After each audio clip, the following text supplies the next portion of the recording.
All right. Hi. If you're watching the live show, welcome. Thank you for being here. If you're watching the replay, I appreciate you for giving me watch time, even though it's not as much fun without the live interaction. So this is going to be a lot of opinions. I highly doubt we're all going to agree on everything. And I'm excited to have some ranting, possibly some arguing, and we'll see. We'll see how well it goes. So because there's literally only one right way to do this. We're going to start with Izzy and go around, ending with Veena, back to me. It's the wrong and way. You can introduce. It's the right way. Clockwise. That is how it goes. Anyways, you can introduce yourself, your channel, what you generally cover, that type of thing. Hi, I'm Izzy from Happy For Now. I talk about romance 99.9% of the time. That's it. And then I'll read middle grade and all the other stuff too, but maybe 98%. 98. Yeah, because I do read other genres. Like, it's not just romance, but predominantly romance. That's it, really. I can't wait. I'm so excited for the fights that are going to happen. What? We're all friendly here, okay? Just we're going to go at it. I feel like all the newbies are nervous because they're like, Don't be. My name is Jess. My channel is Jess Owens. Here's my co-host. He's sleeping on the job. And I'm back in my fantasy era, but I read a lot of genres: romance, sci-fi, mystery, some horror, nonfiction. Okay, we like to dabble in it all. That's all. I'm Ray. My channel is Bookmark Chronicles. I don't really have a favorite genre. I kind of read a little bit of everything, but my top 3 genres right now are romance, fantasy, and mystery.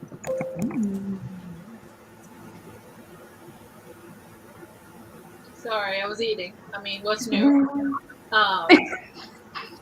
Nothing's new. I eat every live. I don't know why. I just have to eat. Just so y'all know, we're echoing, so if some of us can mute ourselves when other people are talking, because I barely heard y'all. I don't know if anybody else. I feel like it's better now. So either we all need, yeah. Okay. Man, that kettle was in the teeth, right? Trying to get me. All right, so my name is Bree. I have the channel Lock Booktition. What do I do? A lot of things. I'm a trauma-informed and forensic therapist. I have a channel, talk about books, genres. I read, the top of what I'm reading right now is horror and then mystery and thriller. I used to be big on fantasy, like everything had to be young adult fantasy, but that died that era's gone. It comes back every once in a while, makes an appearance, but so far RIP to those, straight up. I don't know what else to say.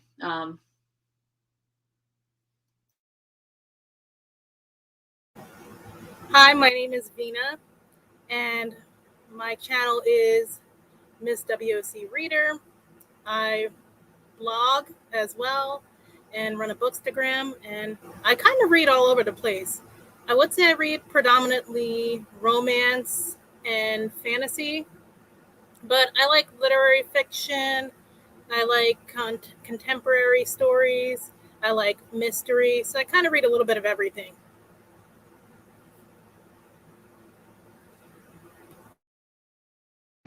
All right, cool. So Izzy from Happy For Now, she does Romancelandia. She covers all the happenings in the romance community. Jess from Jess Owens does Community, which is what she's famous for. It's what we're all here for. She's trying to eliminate it, and we're like, no, that's the only reason we watch you. It's fine. Ray does drunken book reviews, which are awesome. She's been doing Katie Robert, so I mean, if you watch my channel, you probably know who Katie Robert is, and it's pretty good stuff. And then Bree literally my favorite person. Listen, I love all of you, but Bree is my favorite, okay?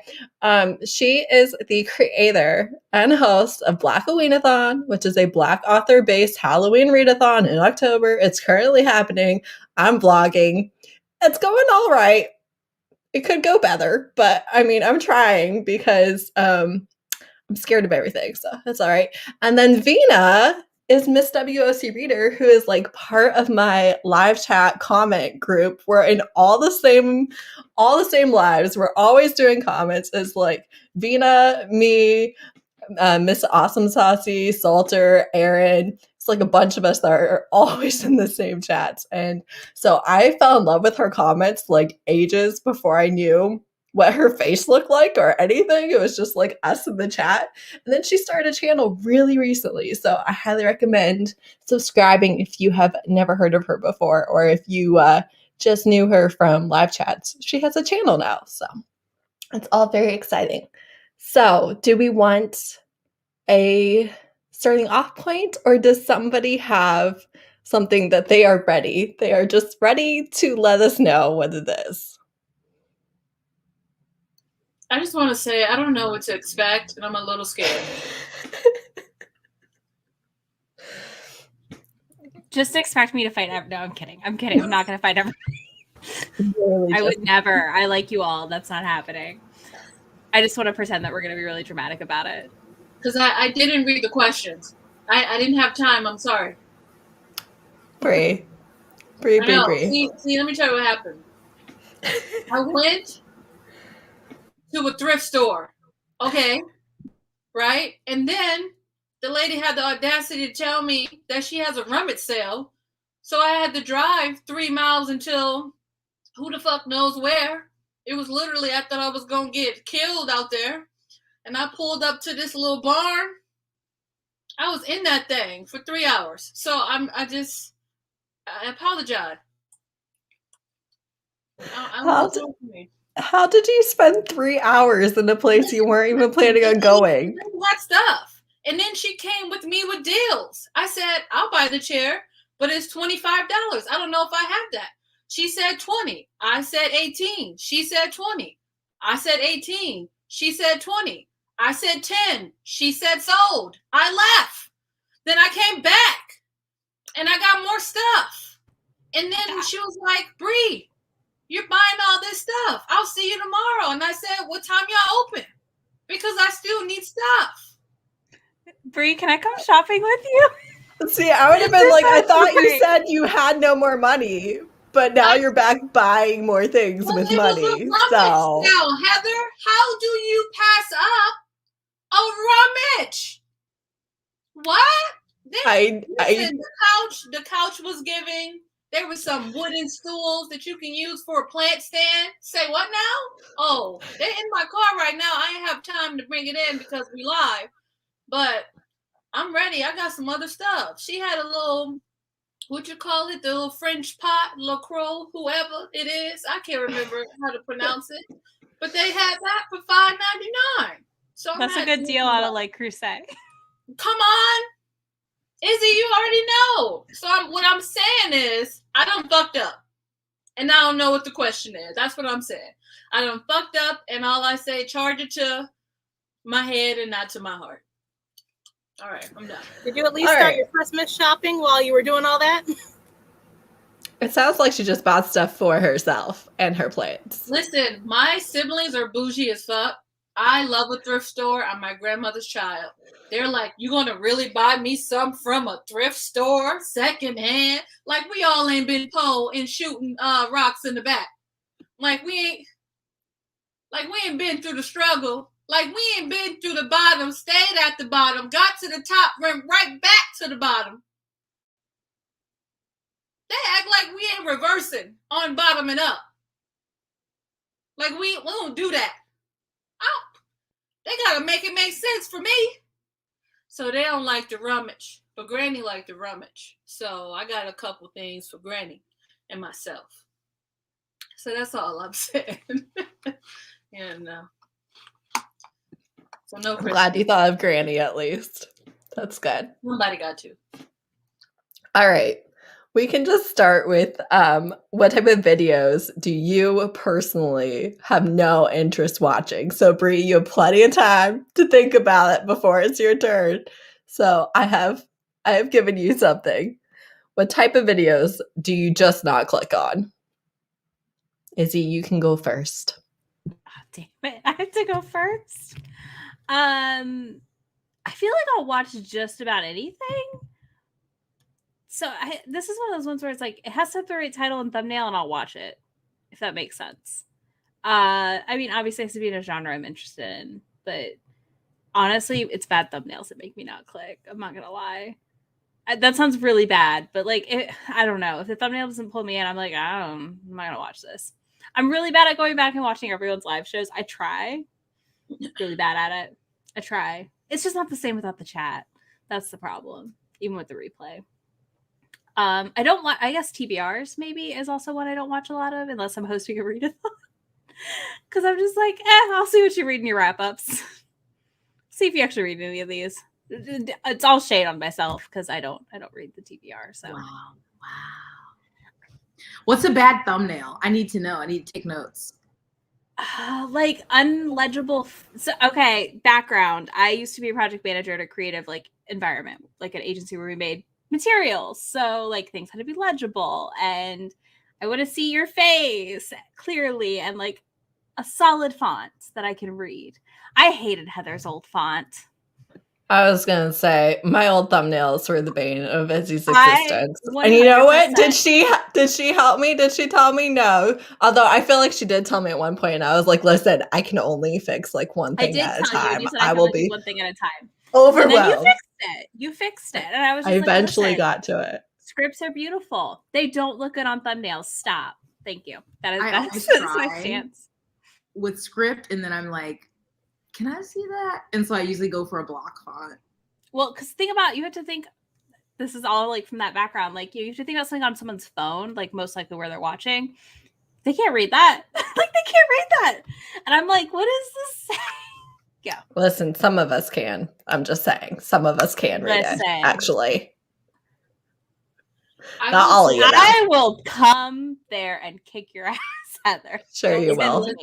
It'd be like that. I will say you're like 5 feet tall. Who are you going to kick? I will take you out of the ankles. Thank you very much.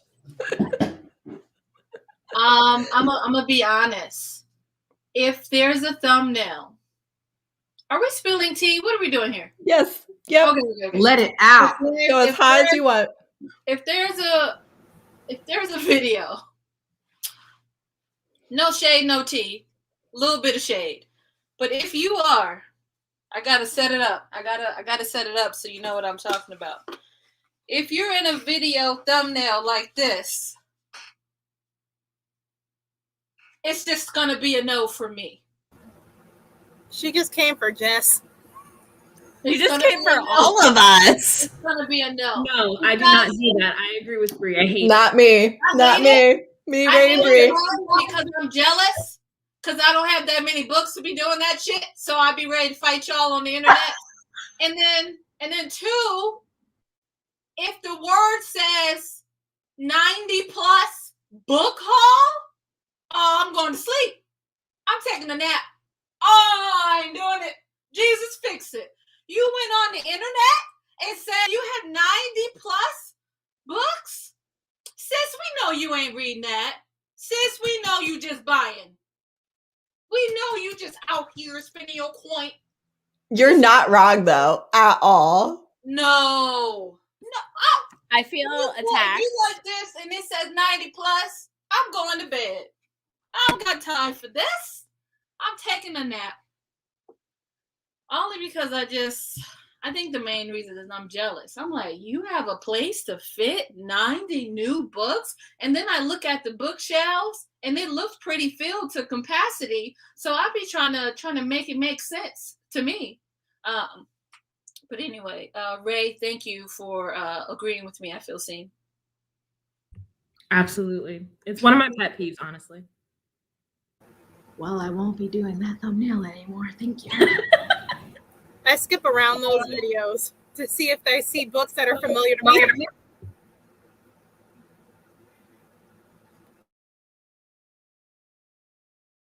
Okay. I will watch if it's like if I'm subscribed to the person, I'm usually watching all of their videos. And unless it's like a specific book review on a book I haven't read. But for other people, I still watch pretty much I'll watch the majority of videos unless it's like a vlog or like a review on a book I haven't read, or that's kind of it. Because I love it. I watch TBRs, hauls. I'll watch live stream replays. I love them in the morning time when I'm cooking my breakfast or like throughout the day. So yeah, I don't have any specific video that I'm like, absolutely not, that I can think of at the moment. I just want to say, I'm not coming at the books. The only reason you don't see I have one bookshelf and it's 8 feet tall with like 7 situations. And the only reason why you don't see it, because I'm in my office / plant room, and there's no book. It couldn't fit in here, okay? The ceiling said, not today, baby, not today. So that's why you don't see it here. But it's not the books in the background. I'm just trying to figure out how you have 90 plus books, and then you have filled bookshelves behind you. So I'm trying to figure out where you putting these books at. I can tell you exactly where they're at. On the floor. Stacks on the wall. Listen, all of mine are in shelves. It's fine. It's fine. I literally realized like 3 thumbnails ago I was holding books. I was holding my manga for my wrap up, but at least it wasn't a haul. You had a haul awfully recently. I mean, you have literally no room to talk, but okay. One of like 2 I do a year. Leave me alone. Some of us do none.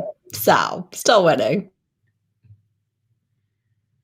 I feel like I'm really curious to look back at Rachel's old thumbnail since she used paint.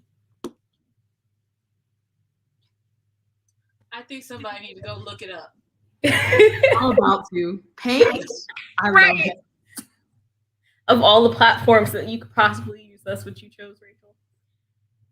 I think I don't. I just feel like if she had a Windows 96, she need to say that.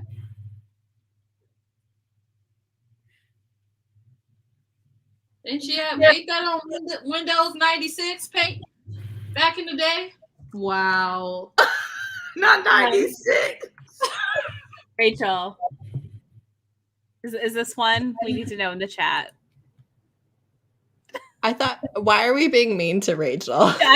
Hey, somebody said pull it up. I pulled it up. I'm not dragging Rachel. I love her. I love her channel. She's fine. She doesn't love you. Not anymore. Rachel, was it or was it not Windows 96 with the AOL startup? Look at the baby, though. Listen, this is what I'm saying, too. Like, some of us don't know what we're doing, and we're just doing something. I'm just going to say these aren't terrible if some of these are paint. I expected worse, so. Yeah. You live in your life. I will say there are things that booktubers do in their video that I'm too embarrassed to ask how you did it so I can copy it. So I just been living my regular basic ass life. Why aren't you asking anybody?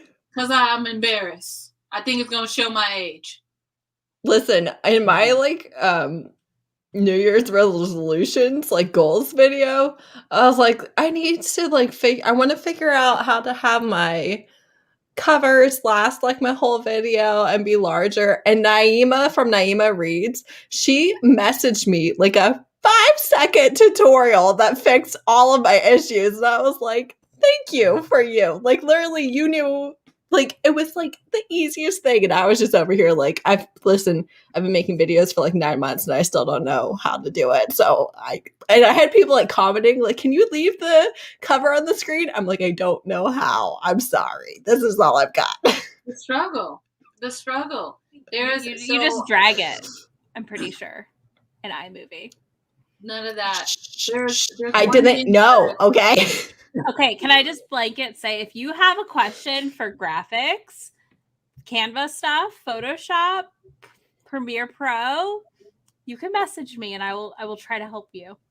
Don't threaten us with a good time, Izzy. I'll be hitting Izzy are part of it. thumbnail help. You can come bug me. I don't mind. I don't mind. You say that now till I have you on FaceTime with Premiere Pro. And you're walking me through. I will. I 100% will walk any of y'all here through any of it. I don't mind. Have me on FaceTime. One time I could not figure out my live show thumbnail. I was just having the worst time, and Izzy was like, do you want me to make it for you? And I was like, if you want to, I would. I mean, I don't want to ask you to, no, but and 30 seconds later, it was in my DMs. You're welcome. All right, Ray, give us a video you hate. Or not hate, but just don't care about. I don't hate it, but I'm getting to a point where I don't really care for book hauls anymore or reading vlogs. And I love your channel though, Jess. Actually, Jess, I'll probably watch yours, but no one else's, because I know yours are going to be good. Yours are going to be funny. We're going to see Nigel. It's going to be a good time. But for the most part, I will not watch, and I have never done and will never do a reading vlog. Damn. Well, fuck my drag, I guess. What I will say is, damn, because I'm trying to figure out how to do more reading vlogs, and you're like, nah, sis, that shit ain't it. And I'm like, attacked. So expect some reading vlogs for me next week, y'all. Ray, don't watch them. I won't. It's okay. Or I'll put it on in the background while I'm doing something else, so I can give you watch time at least. Not secondhand watching. Wow. I love it though. I do that to a lot of folks. If I'm being honest, I definitely while I'm doing my notes. Oh yeah, I got people in the back. Because I want y'all to get y'all coin. It's just I can't pay attention right now. What don't you like about reading vlogs?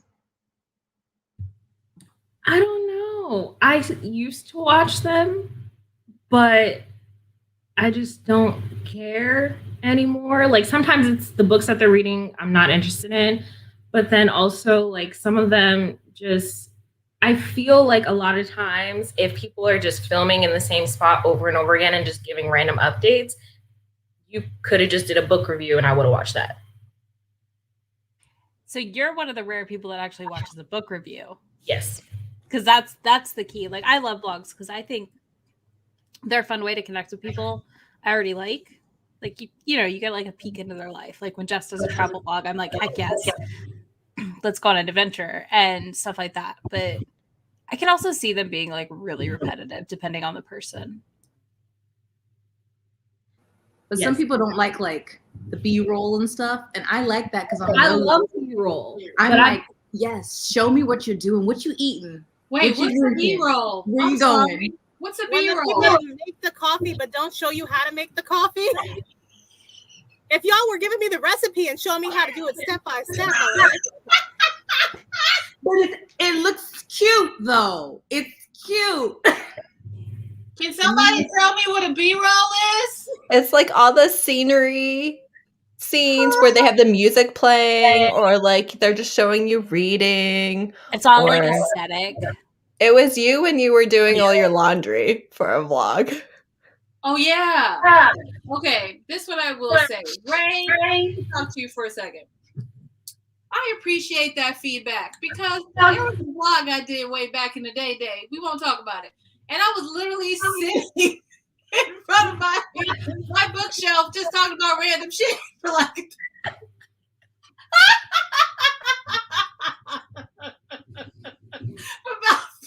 minutes. Woo, Jesus fix it. And it just wasn't given what it supposed to have been gave. But now I'm putting in extra shit. I have a vlog next week and it shows I got videos of me harvesting choke blackberries. I'll watch that. I like the B-roll. Plus, Okay. you're funny, so like, you know, you're a good time. But All then, right. so that's I'm taking it in consideration though. Switch it up, because sometimes I be in my bonnet and I'll do a little, you know, a little clip, and then I'll be right back in my bonnet in the same place, and I'm like, my girl, what are you doing? Make it make sense. So maybe I can do it in the kitchen, right? Bonnet near the car. Just switch it up. I get it. I just can't watch 40 minutes of people sitting there doing everything but reading in their reading vlog, like opening their mail, eating breakfast. But I was at that nice cafe. They had a good deal. You get a half a sandwich, a bowl of soup, and a chai for $4.99. Where do you keep getting deals from? You get deals That is a good everywhere. deal. Listen, and the man liked me and gave me a second tea for the low, meaning free.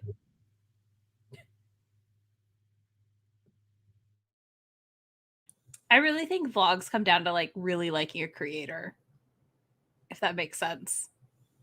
And like those are the vlogs I watch, like people I'm friends with and people whose life I want to like see into more. But also I just need Bree to take me out for all the deals currently. So thank you. I will do it in a heartbeat. My best friends get so mad at me. They be like, how do you get shit for free or very cheap?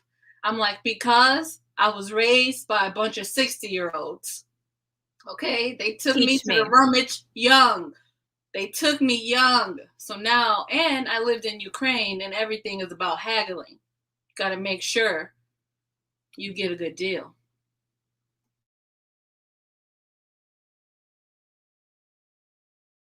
So, Bree, what do you hate? What do you not watch? It was a thumbnail thing, right? That was your only response? Well, it's just hauls. I don't know if, we already talked about that. I don't like watching hauls because it's not a book review. I always want a book review.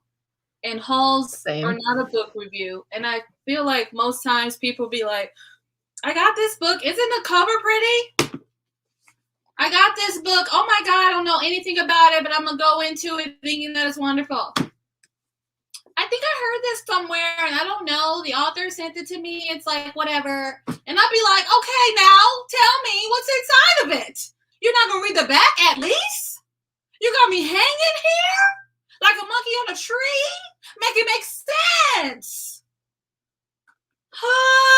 So I don't like reading those. I don't like watching those. I just need you to read the back or something. Tell me one sentence. Summarize it. I'm asking for brevity here, okay? Okay, so you don't want them to read the whole back cover, but you want like a snippet. It can be the snippet or the back cover. I feel like literally at least tell us like it's about a vampire or something. Like let us know something besides the cover. You can just be like, this is an adult thriller. And I'm like, bet. I'll look it up later. But you just gonna tell me you like the cover and it's your favorite color? I don't give a about your favorite color. About it. I don't care. So anyway, I am choosing violence. Let me shut up. Y'all go ahead and talk. Bree, I don't think anybody's complaining, but Veena, go ahead. Well, I'm with Bree on the 90+ book hauls. I can't. Like I said, I might skip around and see if there are books that I also have in common with you, but I'm not sitting through 40 minutes of you showing every book that you have and you don't even know what it's about. And I can't do the reading vlogs with no reading. I can't. Some reading. Oh no, not the no reading in the vlogs. Like, I don't care about you opening your random non-book related packages from Amazon. Stop calling me out. That's what I will say. That is exactly happening on my blog next week, okay? I just wanted to know if the shipment got here, and I still happen to be on the screen. But is it Blackoween merch that you're unboxing? It is not. Oh, well, nobody cares that. I was going to say, we're very interested in that, but no. Wow.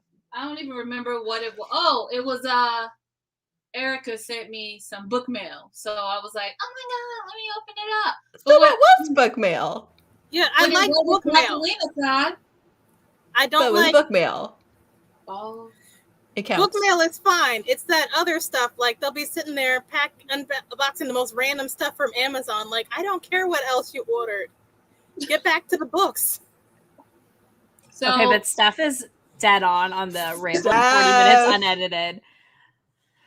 I don't need to see your burps, your like hiccups, any like the like again, I say leave some ums in. It's fine, but like I don't need like 5 ums or the giant gap where you're like, wait, what was that book about? And you like have to like roll through your brain to be like, wait a minute. I feel like if you're gonna have staring off into space or things like that, it needs to almost be for comedic effect. Like you included it and did something with it to point out that like you have no idea what you're talking about. Not just you were too lazy to edit it. Yeah. Yeah. So, when you say you need reading in books, like filming of reading, I'm over here taking notes. Like filming, reading. Like I'm really just trying to make sure everybody get what they need out of a blog I'm doing. So now I know if I'm at the bonnet, I need to be at the car, the grocery store, the kitchen, the corner, the block, the hood, right? So I feel like you just need to be entertaining, and your title and thumbnail should indicate what your video is about. You shouldn't say reading 5 books and then you never got through the first one.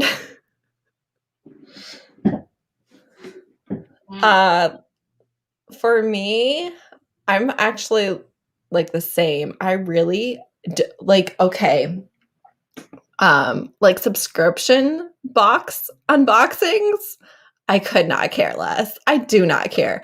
Oh, they have a generic chapstick with the name of a book character on it. I don't care. I do not care. And furthermore, I don't want the chapstick. And if I did, I would have ordered the box, but I don't because I don't want a bunch of random crap that just got like book themed and then like just clutters up my house. No. And I really don't care about watching you open it. Like, why do I care? I do not. Post a picture on Instagram where I can spend literally a second deciding, oh, do I want this? No. Oh, surprise. No, I don't. No. Why? Because they don't like random crap. I hate them. I hate them. And they're all identical. And I don't watch any of them. I also really don't like TBR. I will watch the occasional TBR, but TBRs and book hauls and all of that, exactly the same. I want to know if you liked the book or why you want to read it or why I would want to read it. If I wanted a synopsis, I would literally just spend all my time Googling books with vampires, books with alpha males. Like, if that's what I wanted, that's what I would do. I literally want your opinion, and you don't have an opinion because you know nothing about it. I hate it. I hate it.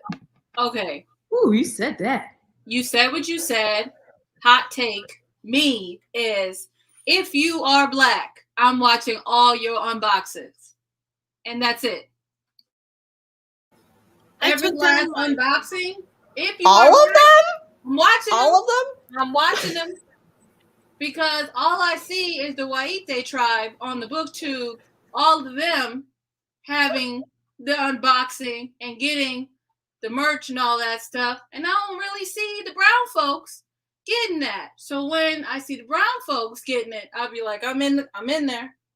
So I feel like promotional book boxes are different from book subscriptions, although I don't really care a whole lot about promotional book boxes either. But I do know of a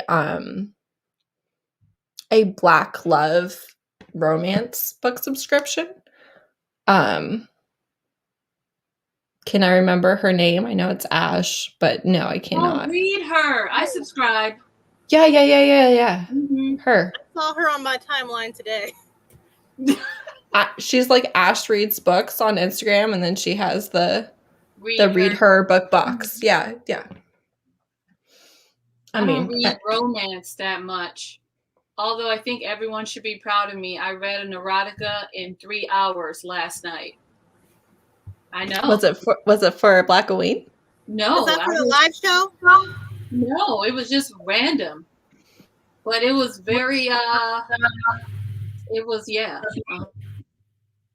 What was it? What did you read, Bree? So all right, let's get my phone out here. A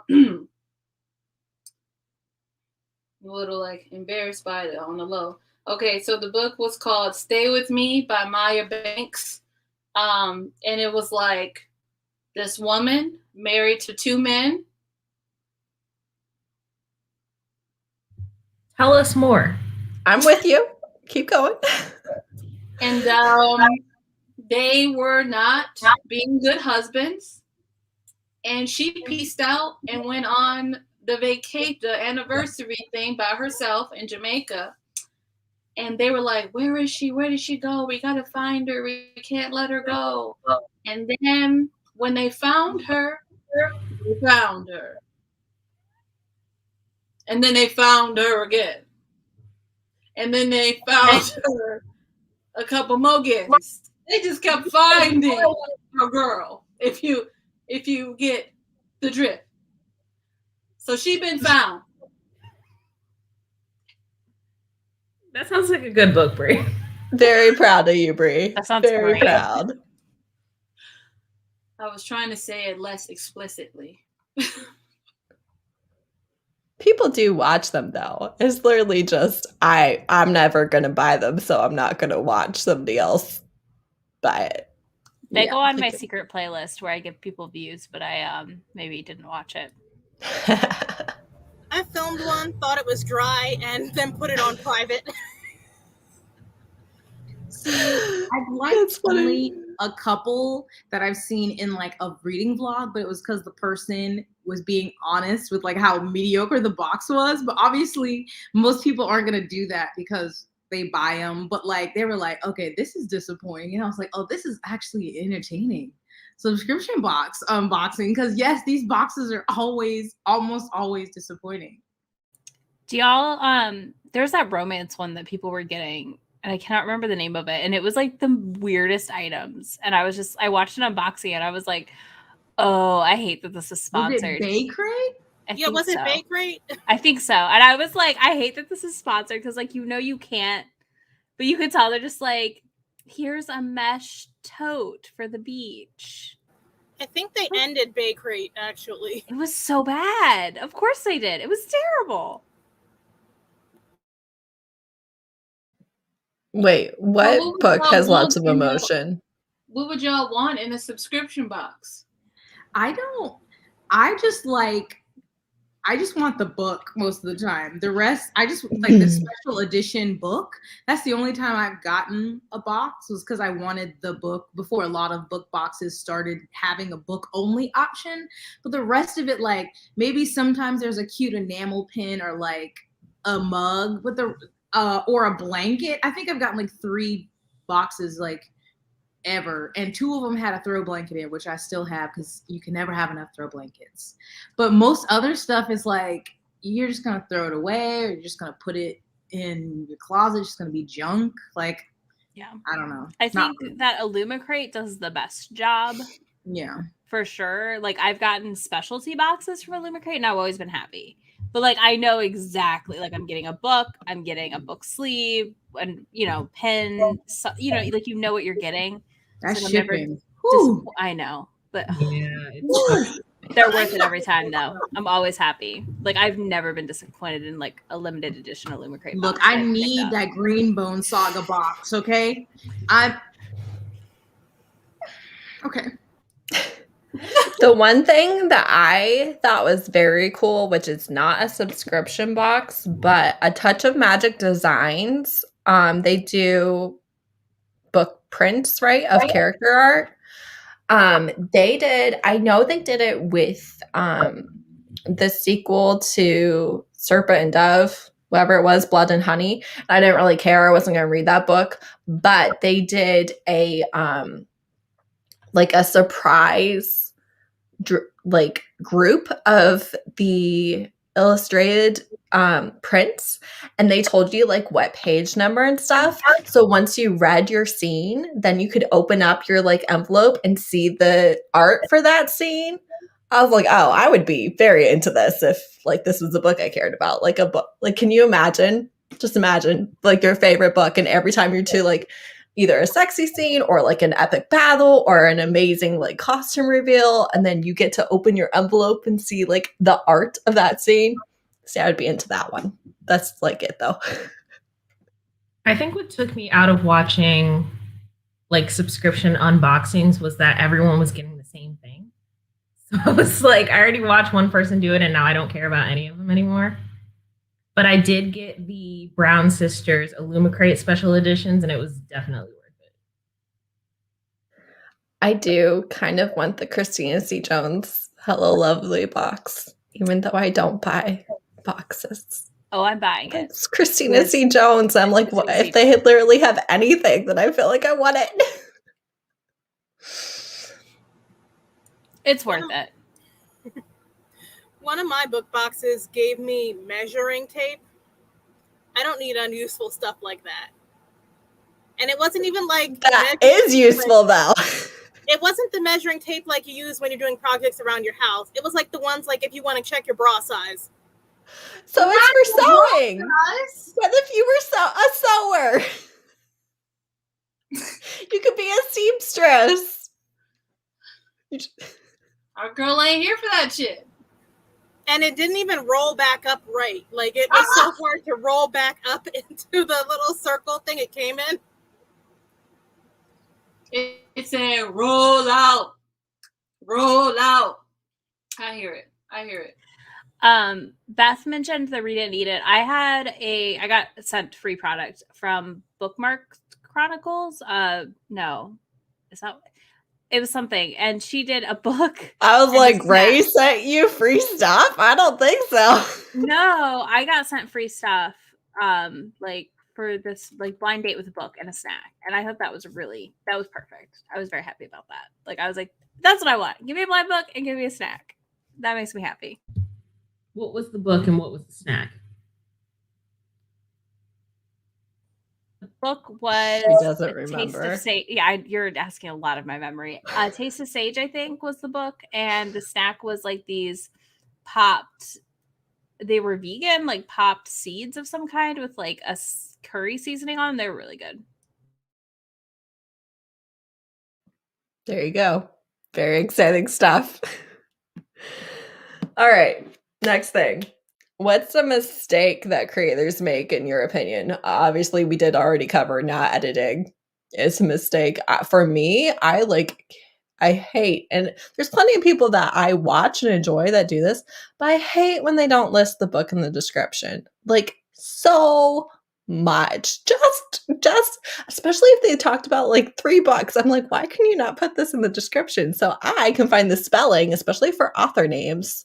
And find the actual book. That would be like what are you doing? Oh, so that's mine. I have a mistake that I did, and now I'm like, we just need to be better. And by we, I mean I'm including me in that. It's not looking up the pronouns of the author. Sometimes I'm just say they. Like Yeah. if I'm not sure, I just say they.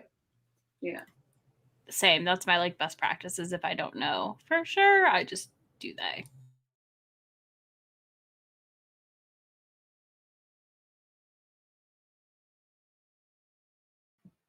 All right, Jess, give it to us. What's a mistake? Oh, mistake. Well, I was going to say editing, and now that one is... Listen, we can rant a lot about editing. Proceed. Yeah. No, and I mean, I've done it too, but just really, it's because it makes me feel awkward. I almost get like secondhand embarrassment when there's like a really long gap. Like if it's like your introduction and then like you're like getting something off the shelf or something, and I'm like, oh my God, I just don't want to sit here in silence. Like it makes me cringe almost, but that's just me. Another thing I think is with this is less like things I don't like, but I think things some creators might do is try to emulate a different personality, not be yourself. Like watch other booktubers and try to be like them, and you can just tell when someone's like, to me, I feel like I'm like, I don't feel like that's how you are. And sometimes that's just the beginning, and then they get more comfortable and they can be themselves. But I think those are two big things. But yeah, the editing, like one time I was watching someone and they were just kept sneezing, and I was like, edit this out. So why are you leaving this in here? I had some issues that day. That wasn't you. Okay, speaking to, talk to me nice, Jess. It wasn't you, Bree. It wasn't you. It was somebody else. But yeah, like you said, Heather, when it's like for comedic effect, like sometimes you're like, you hear something and someone like zooms in, and you're like, those things are funny. But when it's just like you're putting books back up on the shelf and then sitting back down and organizing, I'm like, cut it out. Yeah. I agree with everything that Jess just said, and especially the part, and I think Heather, you mentioned it earlier, like if there's a pause or like something goes wrong, and if you kind of like make it funny, it works out, that's fine. But otherwise, I don't want to sit through like a really awkward pause. I also don't like when people talk like really, really slowly in their videos, like they're explaining something to a very small child, because I'm just like, oh my God, can you please hurry up? Just speed it up. Speed the video up. It's fine. Something like just something. And this isn't like a mistake as far as like editing or like creating the video, but I think people care too much about what other people think, and they make Booktube like a chore for themselves. And then they're all stressed out and they're like, oh, well, I have to do X, Y, and Z. And it's like, this is supposed to be fun. Keep it fun. Stop worrying so much about what other people think. Ooh, yes. Like some are funny, but every like 5 minutes.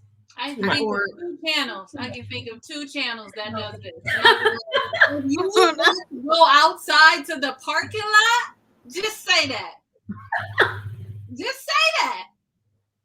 But what if I put a Vine in every 30 seconds?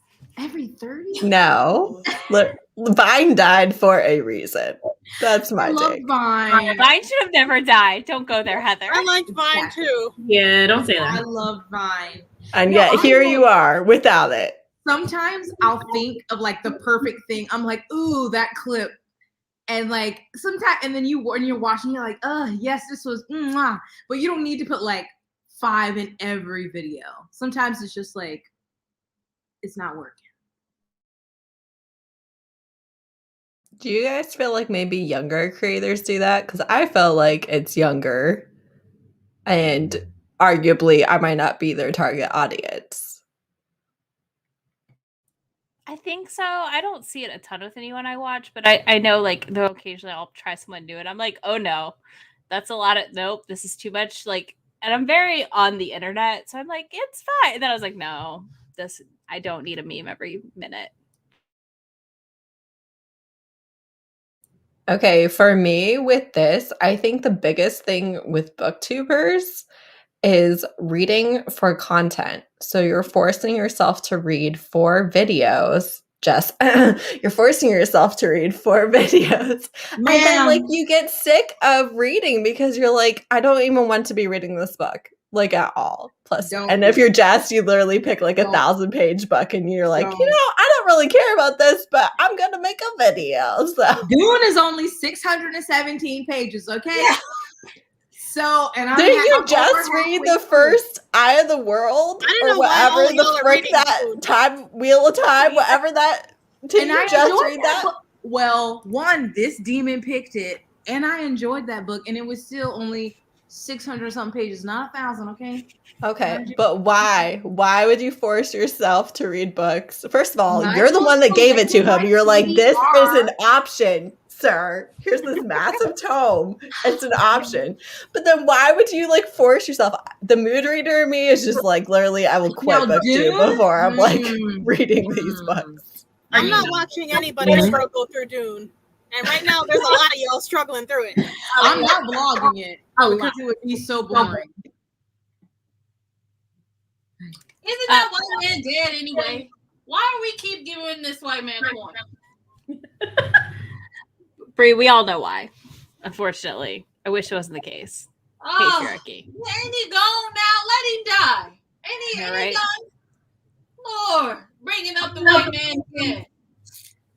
Lord.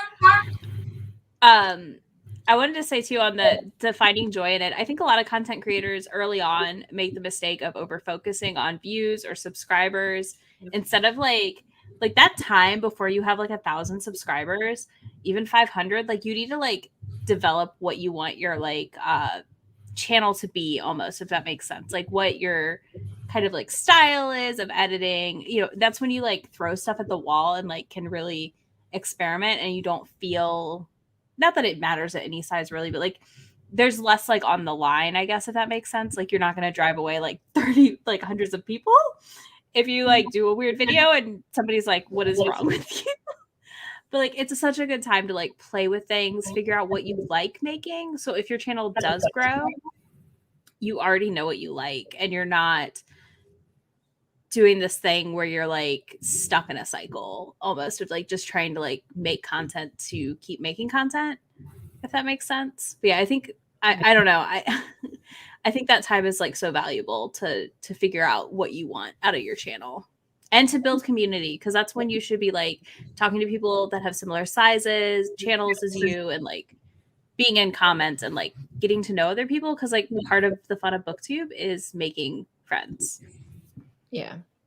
I think the part that it should be noted that even if like you're an extremely large creator, if you want any sort of longevity, you probably need to evolve your content a little bit. If for nothing else, chances are you're bored with it. And again, people can tell when you don't care about what you're filming.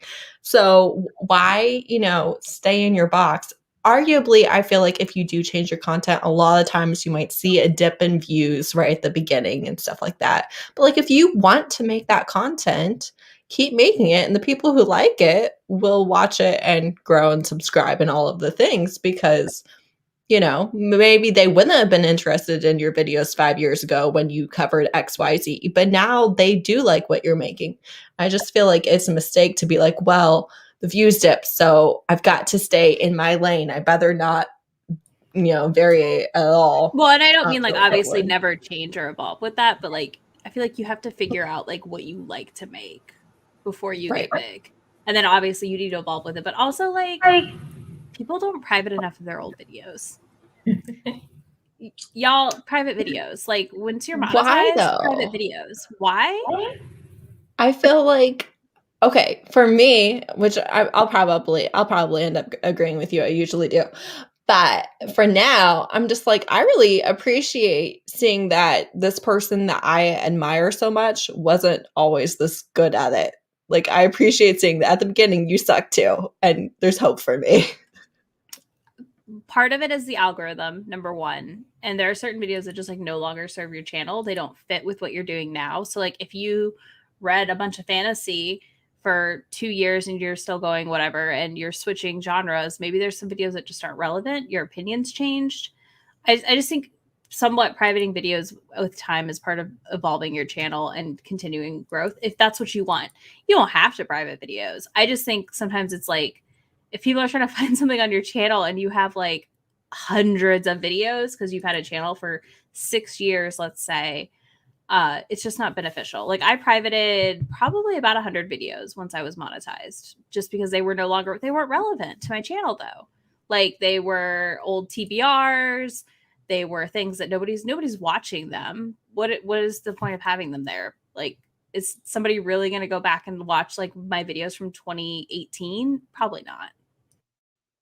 But sorry, Nigel's being chaotic. With the algorithm, are you saying that leaving up old videos is a hint, like negatively affects you with the algorithm? It can if you have an old video that was super popular and was not inside your niche. So like if you had a video that was really popular about something that you don't talk about anymore and it's still getting cycled through the algorithm sometimes or suggested to people, it's going to bring people to your channel that have no interest in it. So it's just kind of like giving you maybe 5 views, 10 views, whatever, but it's not relevant.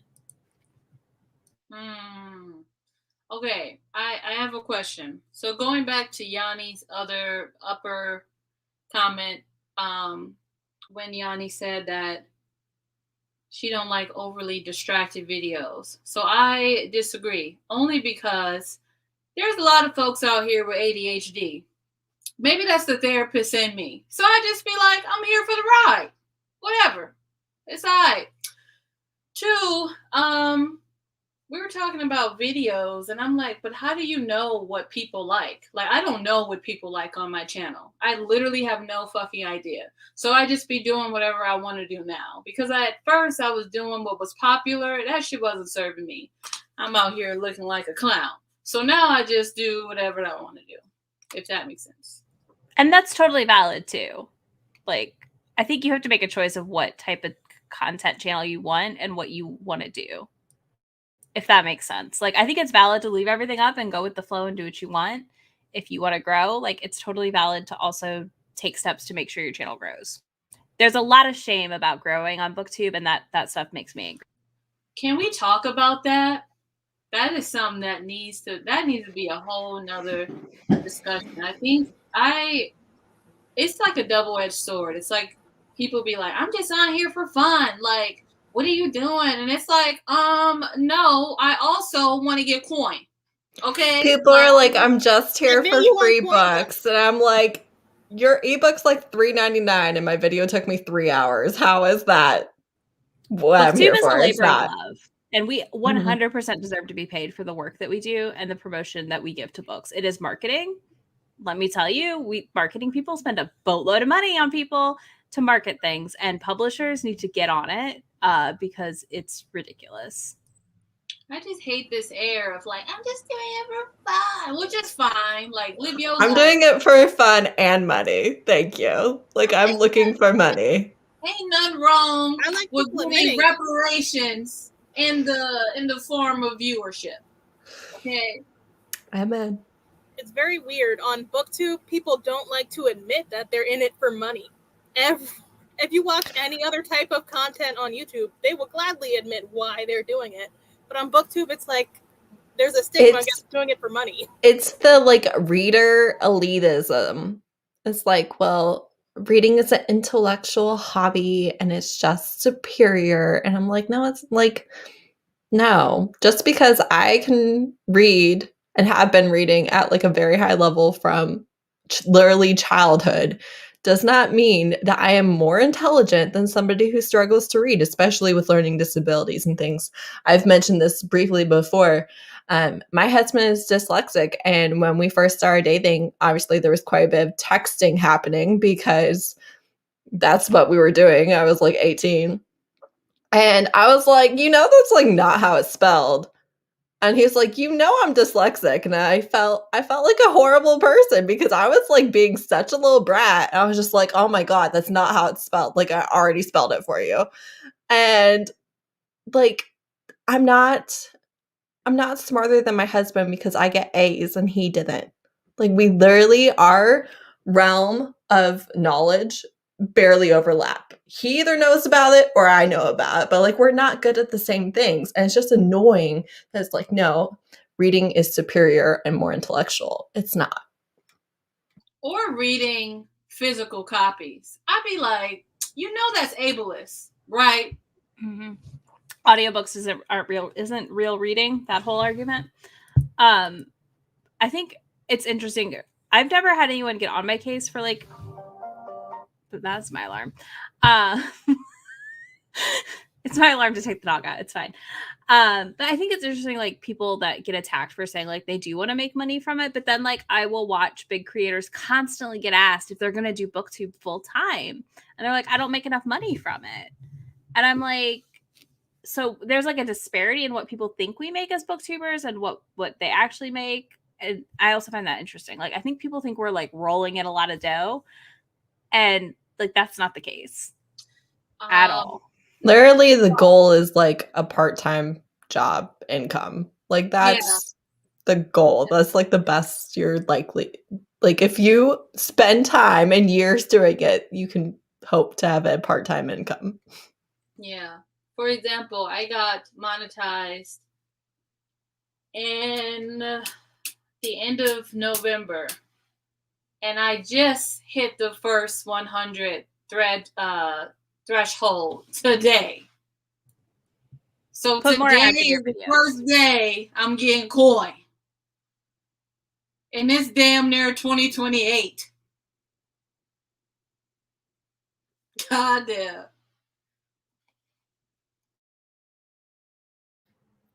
And I think with the money thing, people are like, well, it's a hobby. Like we've said, I don't know.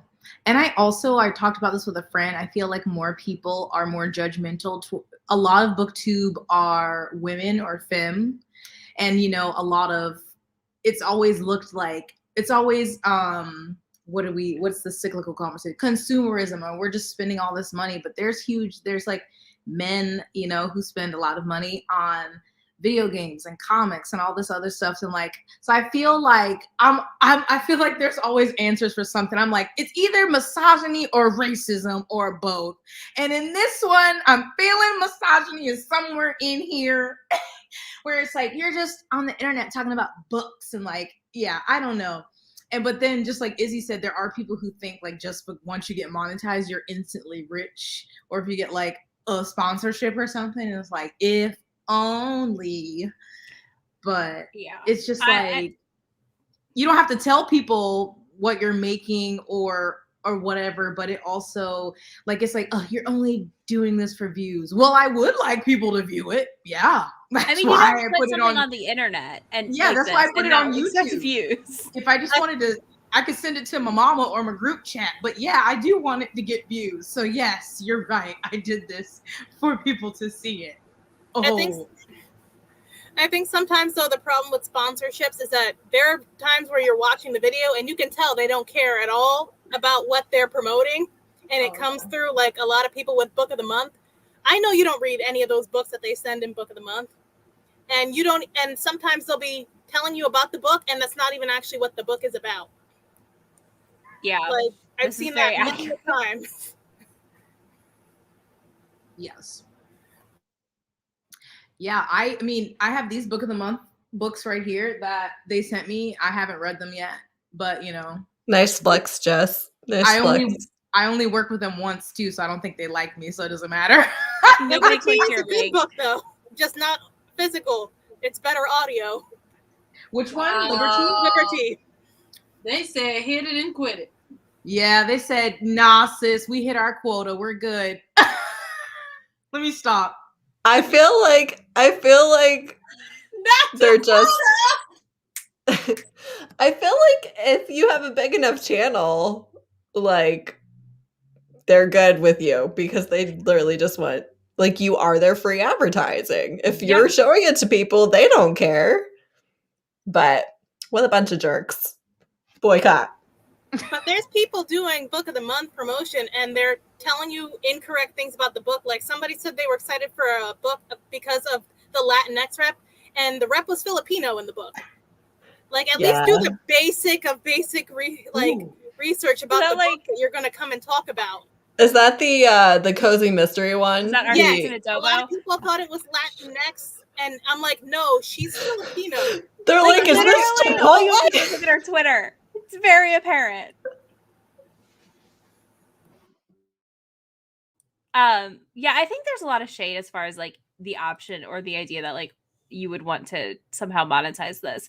I would love to make an income talking about books more than I mean, I make money now. Like I have memberships, I have Patreon, I have, you know, I'm monetized, but right there. It's just, you know, I do think it's some misogyny at the end of the day. And I just think like people, if your goal is monetization, that's fine. And that's great. Like go for it, do it, but be ready to just never know what you're going to make. Cause it's literally a range. I know people who get paid out every 3 months. I know people who it takes 6 months to get paid out. I know people it takes full, you know, it's literally a full range. I got monetized in like April or May, and I've gotten one $120 payout. So, I mean, and I do 3 videos a week. I spend over 10 hours at least every single week. So I'm like less than $1 an hour. Yeah, I get paid out. I'm up to monthly now with memberships. But before that, I've been every other month. And that's been more than most people I know. And I don't know how. I have no And idea. you've had your channel for literally so many years. I've had my channel before since even hitting that. 2017, but I didn't really start until like 2018. So yeah. Damn. Yeah, I don't know. I can't do more than 2 videos a week, I feel. But I also do lives. But I mean, sit down, like doing that more than twice a week. It's just not in my spirit. So I'm just going to have to be broke 99 until, I don't know, give me a sugar daddy or somebody that's interested. Okay? I need a sugar person. I don't care. Just give me the money. I'm just saying the rent is due. Just sell feed and pics. I don't know. I hate feet, by the way. I fucking hate feet.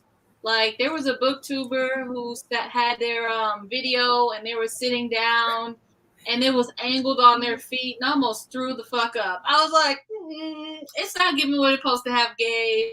And then I get upset, because, I'm interested in men. Banana, if you know what I mean. And I'll be watching stuff, and then it's like, curse. This man alive, and they showing him with his feet out. It's a hate crime. I don't like it. I don't need it. People's feet out like this? I don't like it. No, ma'am. No, The ma'am. hate crime is being attracted to men. Why? So cursed. That is the hate crime. Good God. But people not reading books. Yes. Sometimes you can tell. In a wrap up, I'm like, oh, I read that book. And I don't think you did. Or we didn't read the same book. But I can That's tell why I don't like with doing Clap that. When You Land. you Everybody say? who was reading the synopsis for Clap When You Land, I could tell who did not read that, because that is not the entire book, is what's on the back. So that tells me you read nothing about that book. And they'll be like, it's my favorite book. I love Elizabeth Acevedo. I'm like, the two sisters meeting up doesn't happen until way, way towards the end. That's not the majority of what goes on. There's a lot more interesting things happening in there. You didn't read that book. Yeah. That's why I don't do wrap-ups, because I just realized that there are, and I hate to say this because I don't like talking negatively about books generally, but there's just some books I read and I'd be like, so what the fuck was that? Like, because I can't remember a word. Nothing. I'd be like, so you really waste my time? I really sat here through this? There are times when I'm like editing my video and I'm like, I said nothing about this book. Like, I really should have mentioned like this whole thing. This, like, I really struggle. felt strongly about this It's and hard. didn't mention it. I can't I'm remember. like, I mean, sometimes you do have to there script were your video. characters. Yeah, I try to put notes down, but also like I don't want.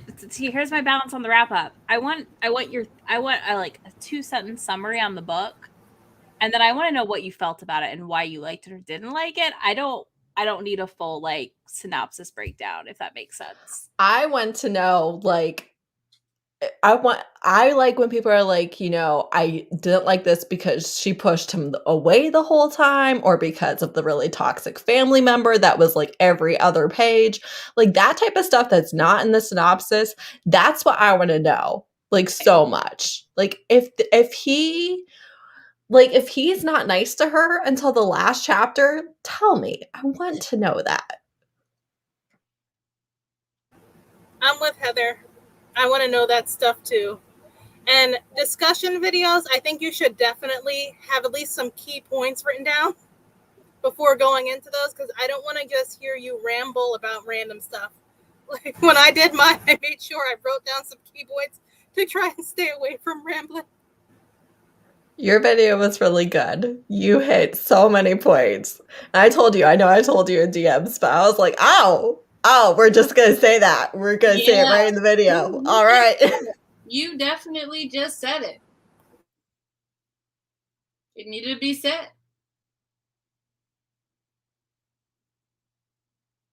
I'm bad at like, I'll start off really good with the author, my star rating, and then if I read a bunch of books, by the time I get to like the 6th one, I didn't say the author, didn't say the star rating. I might have said the title, it's probably just on the screen. And then I'm like, oh. I feel like I'm terrible at book reviews because I'm like, I don't know how to talk about them well without feeling like I'm spoiling it. Because some things I think in different types of books, especially like a thriller, I feel like they're really hard to talk about without giving things away. So I try to like talk about pacing and if I like the twist or not. I don't know. I usually feel like it's very, very vague, but I don't know. And I always am like, it made me feel, and I was like, and that's how I get my feelings across. I'm like, I hope people understand what I'm trying to say. Reviews are hard. But Ray does them drunk, so clearly she is the superior creator on the live. It helps so much. I like Ray's discussion videos too. She does a really good job. And she keeps hers short. I like that. Heather knows I will not post anything that is more than 15 minutes. I try to keep it 10 minutes or less. I hate doing long videos. Okay, speaking of, what is the length of video you prefer to watch? Or does it really matter? I know for me, if like you're in my feed, but like I don't care a ton about you, if your video is shorter, I'm more likely to click on that one. Whereas if you're like my favorite, I'm like an hour and a half, fine, all right. But you know, There's Sure, only good. one video I did, and I was like, never again. Lord, deliver me from this evil. And that was the book I did, 100 Books You Should Read Before You Die. That video was an hour and some change, and I was mad editing it the whole time. I think I was in your premiere for that and missed like the first half. My God, it just kept going on. Premiered it? Oh my gosh. I did. It just kept going on. It was a never-ending story. I'm never doing that again. For new people, I like to watch like rec videos and stuff like that. So usually I'm looking for between 10 to 13 minutes. I will not watch a rec video that is 20 minutes usually, or 40 or 30 or an hour. Like I don't need every book you've read in that trope. I want like 5 to 7, 8. Yeah, give us the top 5. I would rather you have multiple videos on one trope spread out and do that. And then if it's a vlog, I'm definitely like in the 20 to 30 minute camp, I feel like, for those.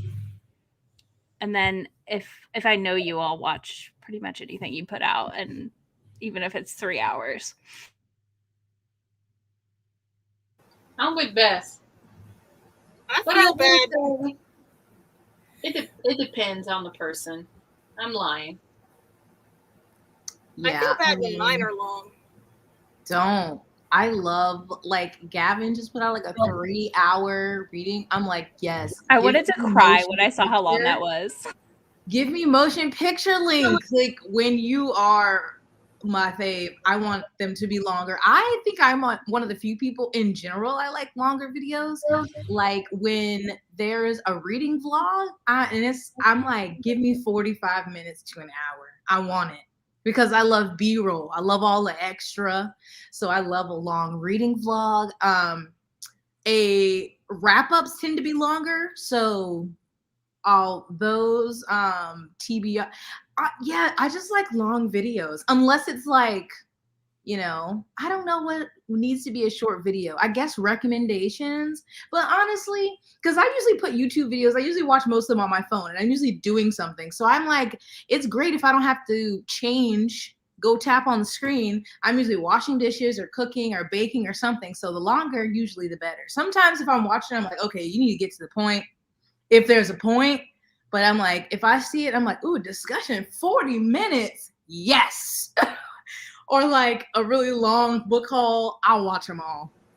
I split my wrap up because the last one was way too long for myself. I know I wouldn't watch a 40-minute wrap up. So I'm like, I'm not making anybody suffer through that again. I'm splitting it into 2 parts going forward. I will watch a long wrap up.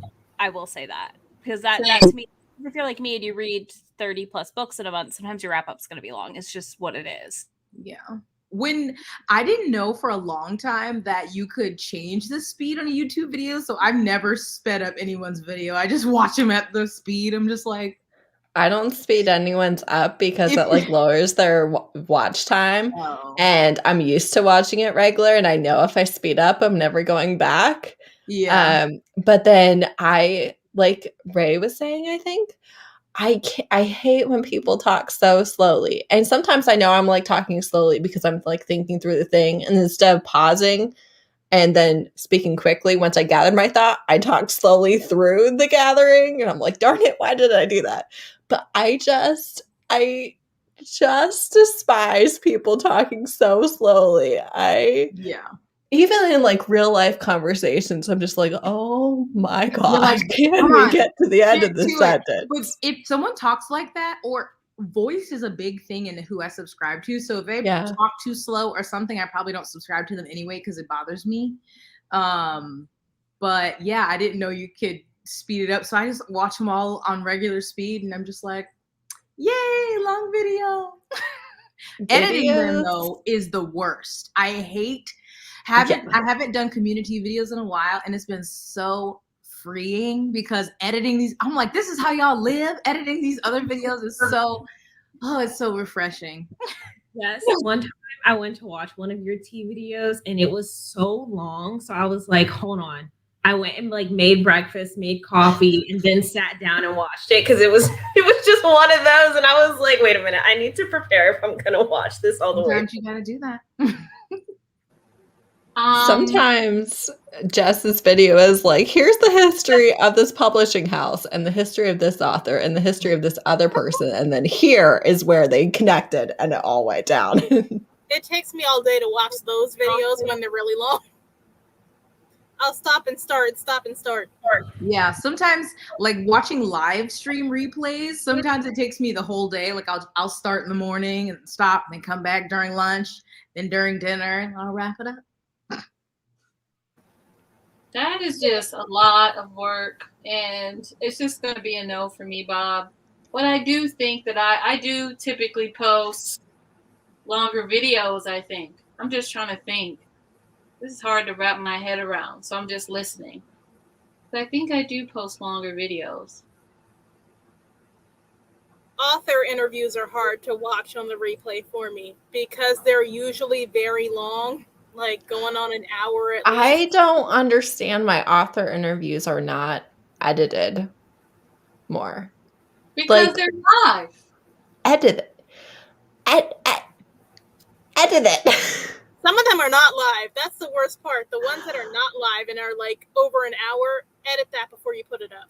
Yeah, not you, Bree. We're not talking about you, Bree, and your many author interviews. Even if you was, you living your life. Because I'm definitely posting an hour-long interview in November. So, I mean, you like what you like. It's all good. Well, we like Bree's videos, obviously. I'm just saying, there's some videos I can't just get into. I will say if a video is 5 minutes, I'm probably not going to watch it. It's too short. Like I said, I like author interviews. I do them myself for my blog, but I'm not watching it on playback because it's so long. I'd rather just watch it live, and then you can interact and leave comments and stuff in the chat. The playback, it doesn't work for me because I have stuff to do. Yeah. I mean, I'm like you. If you want me on your channel, do lives. I'm going to be in that thing. I love a live, chatting with folks. If you want me on your channel, do lives. I'm going to be in that thing. Probably acting a fool as usual, but definitely up in that thing. I think that's a point. Like, make what you like, and the people who like that will watch your videos. Don't, like even take this, for instance. Obviously, we don't even all agree, but even the things that we do agree on, if that's how you want to make your video, make your video. The people that will watch it will watch it. And for me, especially, I know that the more hurdles I have, the less likely I am to make content, right? So I need to make it fun. I need to make it something I enjoy. I need to, if there's an issue, for instance, just like it took me forever to edit or do the description or whatever because the video was too long, that I know if I'm going to have a really long video, it needs to be the only really long one that month, right? Like I can't have 3 videos in 1 week that took me 3 hours to edit and do the admin for. I don't have that much time. And also, I do get burned out. So like for me personally, my process is I film all at once, right? On Sundays, I film 3 videos and then I edit each video through twice. So the first time I edit out like all the mistakes that are big. And then the second time through, I'm getting all those other extra little things that maybe made it through the first time, but I don't actually want in the video. And I'm adding in my book covers and any text or anything like that. But I don't do those pass-throughs back to back because otherwise the second time I'm like already sick of this video, right? Because I just got done of it 30 minutes or whatever of the first time through. So I like do something else in between and or do it a different day. Because if I'm like sick of making content and now it's Sunday again and it's time to start over. So I really try to not do that, to like pace myself. That's smart because I do 2 pass-throughs, but back to back. And I am like, I'm so sick of my voice. And then I go to edit captions and I'm like, I am so tired of hearing myself. But I also don't plan ahead. So, you know. Well, yeah, you got to plan ahead. And like, there have been some videos where I'm like, I just wasn't in the mood. I don't actually like this, but I just post anyways. One, it's never been anything like major. It's just been kind of like, oh, like something about myself is annoying me or whatever. I do my edit throughs and I post it and I just keep on moving. I filmed it, I planned it, I did all the things, and nobody has ever been like, you know what, like the video that annoyed me. Nobody has ever been like, oh, this is the worst video you have ever made. What videos is I can go comment that?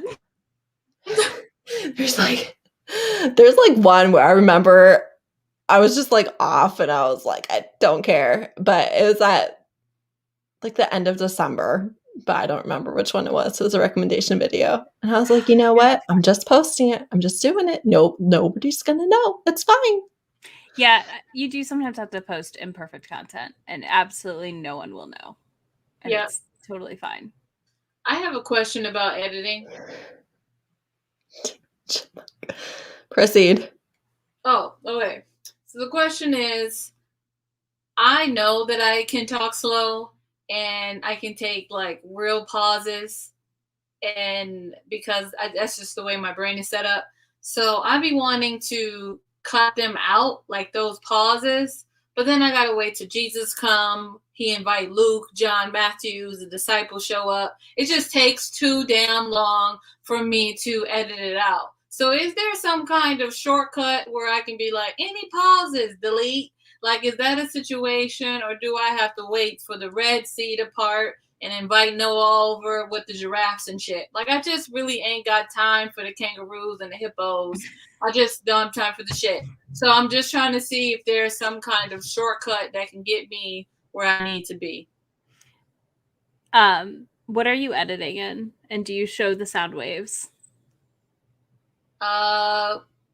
So I used to edit in iMovie. Now I'm moving to LumaFusion. Okay. So you're going to want to show the sound waves and then cut every chunk where you have big gaps and go through, and you can just delete them and then edit from there. It's like you don't even have to listen to the video necessarily. You could just like look at the sound waves and you see where like there's silence because you're like not talking or you're thinking. Cut like as close as you can in the sections where you're not talking, and then delete them out and then do a watch through and edit. Okay. Does that make sense? Yeah, I thought it was just a click. Like I can just be like, it's not. No. See, that's the easiest way to do it. This is what I'm saying. Like, it's literally 2021 and we're still suffering. You can blame TikTok. Okay.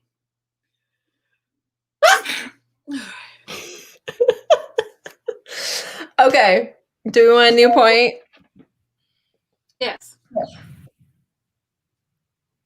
Okay. also apologize. I'm a little tipsy. I didn't think that this one little drink would get me there, but I'm like, woohoo, in my head. So I apologize. That's what we should. Listen, That would have been a lot more fun if we had all just started drinking. I Oh don't my God, remember we should've. whose channel it was on. It was either on Bree's or Nicole's, who picked this book. They're like, not their latest one, I don't think. The one before that, their Percy Jackson live, they were drunk. And it was the best thing I have ever watched. I just don't even Gonna know. rewatch. I showed up drunk. Because I thought, oh, I'm going to have...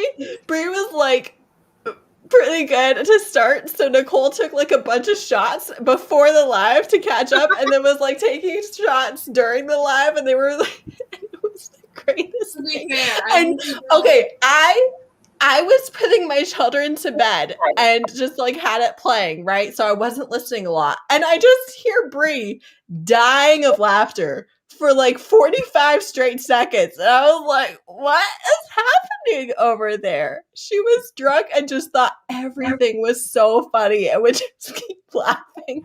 It was so great. I'm happy drunk. But what I will say is this. I forgot we were having a live show. When I said, I don't work tomorrow, I'm getting fucked up when I go home. I had like 4 cocktails.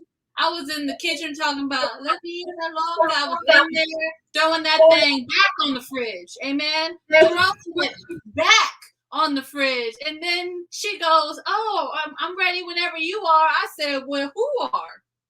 And then I was like, damn. Anyway, throwing it back near the vegetables. I was cooking and everything. And then I found out that we had to go on live. So, oh well. I feel like we have to do a redo now, but everyone drinks. It was the greatest thing. I feel like it would be highly, highly entertaining. I think we all would just be yelling and everyone would be like, I'm leaving. The mics are not miking. What are you doing?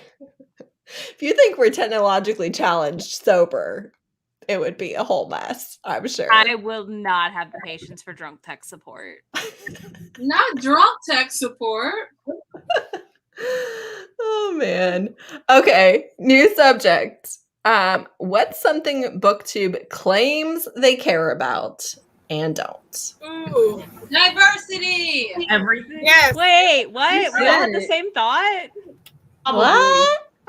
Accountability. I thought it was not that obvious. No, Izzy, go. Accountability, go on that.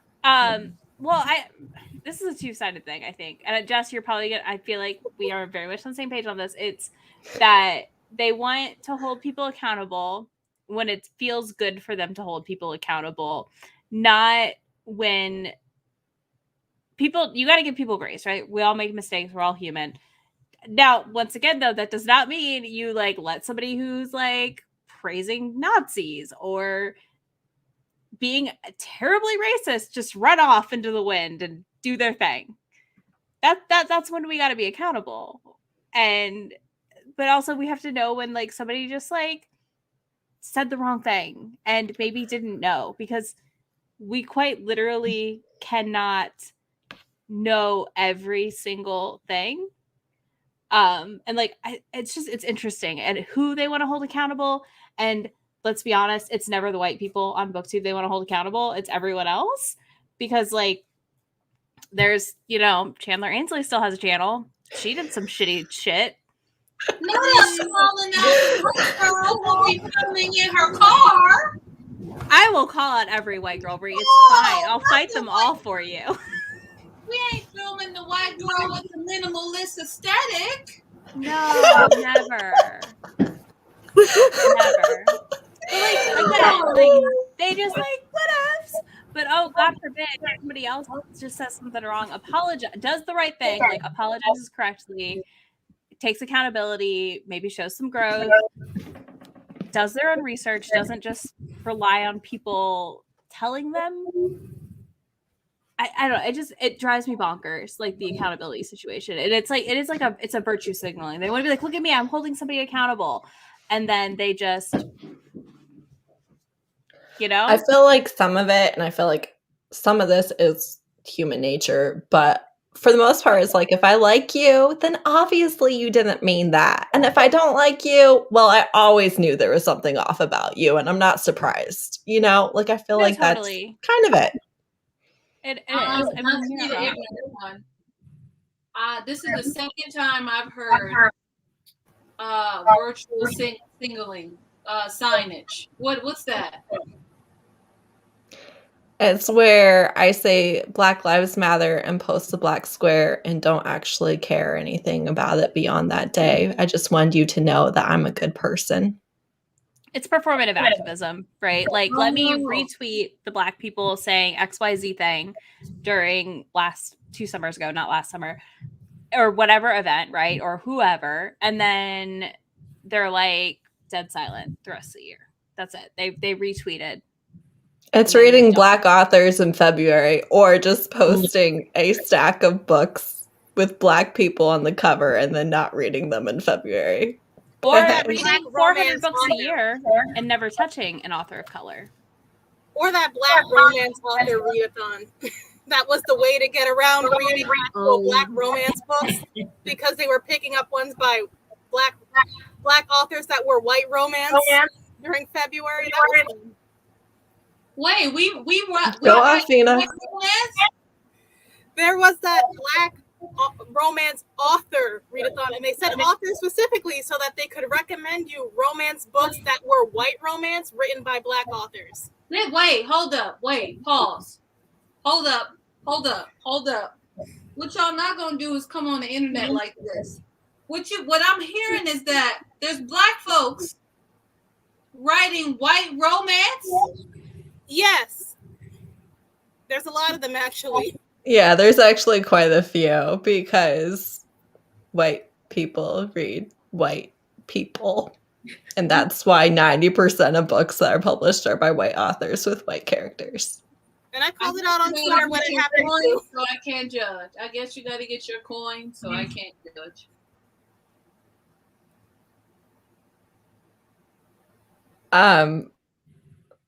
I had something.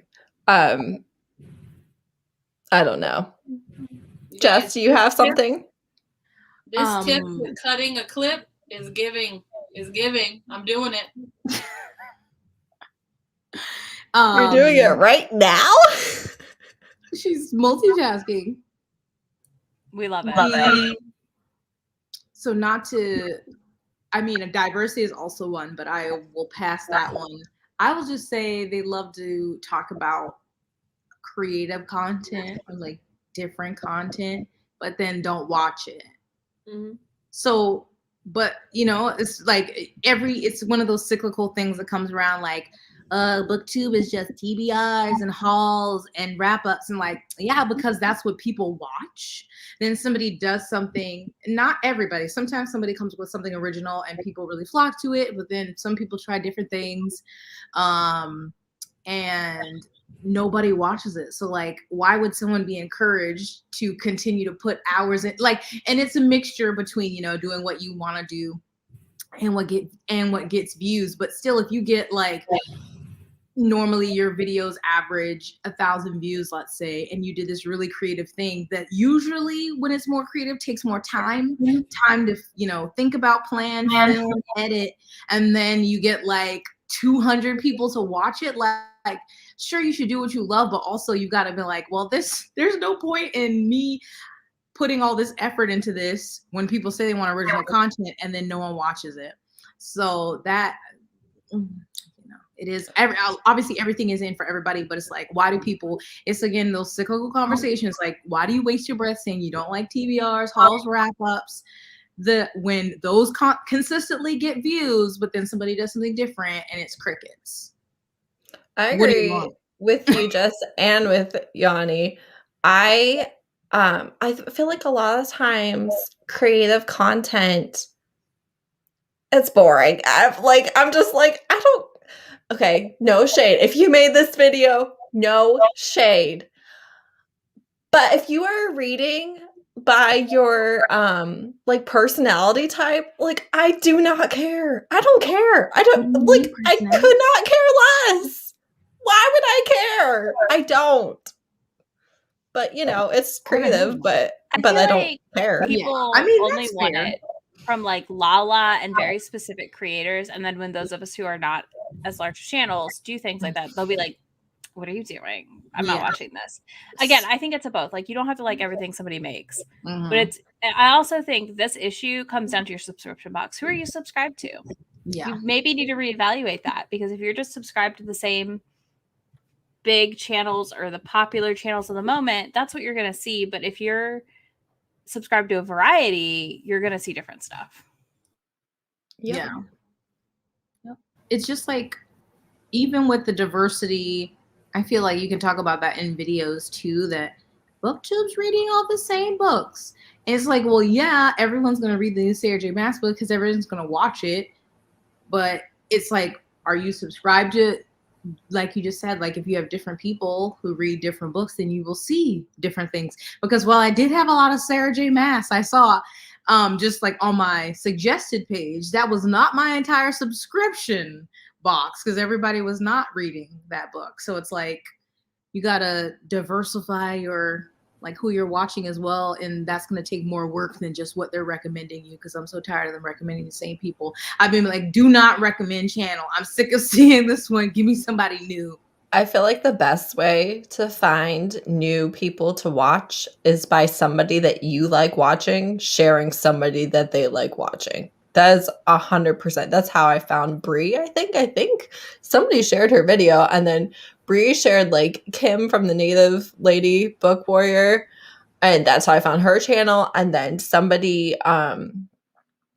Jess's channel, literally, Gina from Romantic Deception on Instagram, she like was like posting about it, and I was like, oh, I'm gonna go watch this video. It was a tea video about good old what's her face, the Sasha one that's yes Sasha Ellsberg.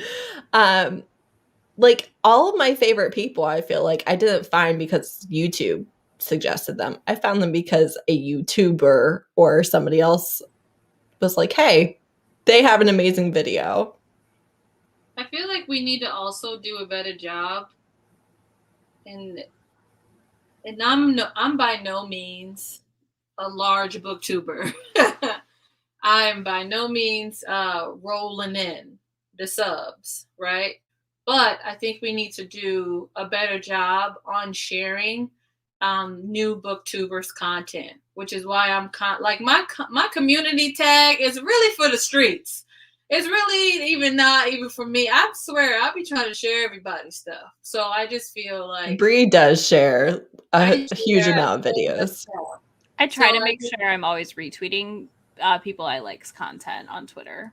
Exactly. Live shows too. I found a lot of people just in the comments of live shows.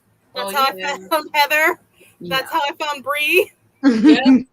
I found Ray through somebody sharing her video on Twitter. Yeah, if somebody's commenting a lot, I will click on their icon to see if they have a channel. If I'm like, oh, I liked like 8 of their comments the last 10 minutes, I'm gonna check their channel.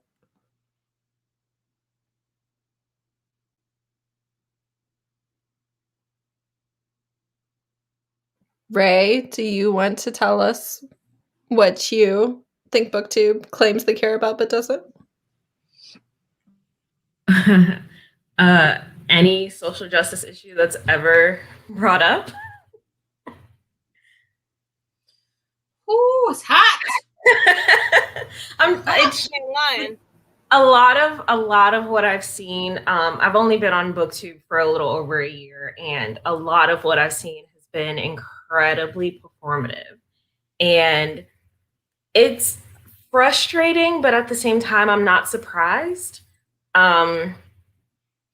I work at a college campus, and so like with everything that's happened since the summer of 2020, with protesting in the middle of a global pandemic and all the things that we have had to deal with, for years, really, but all of a sudden when it happens when it's gaining global negative attention for the United States, all of a sudden everybody wants to act like they're invested, even though this is the same thing that we've been screaming about for years. Come on. It just gets tiring. I thought I was on mute. It's tiring. I'm over it. I don't care. I'm tired of people constantly recommending The Hate You Give, and that's the only book by a Black author that they've ever read. It's the only one that they will recommend, and it's always about Black pain, and I'm over it. I'm tired. We've been saying this. How many times can I say this over and over again until you actually get it and actually start doing the things that you say you're going to do?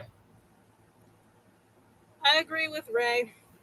I feel like people say they want Black contemporary that doesn't have pain and racism, but then they be the first ones running to Barnes & Noble to buy the book that is centered towards the white gaze about racism, and that's the whole personality of the characters.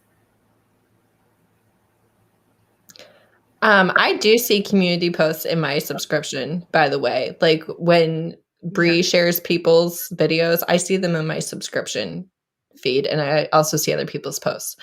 I think that I get extremely annoyed, and I'm not saying that if you have one BIPOC host in your readathon or live show or whatever, that you're tokenizing them, but I get so annoyed when we tokenize like one author or one creator or one, I don't know, whatever. I feel like they're like, okay, we're not completely white, we're covered.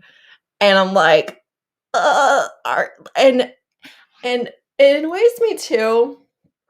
I just feel like when it's like, okay, Ashley has like talked about this.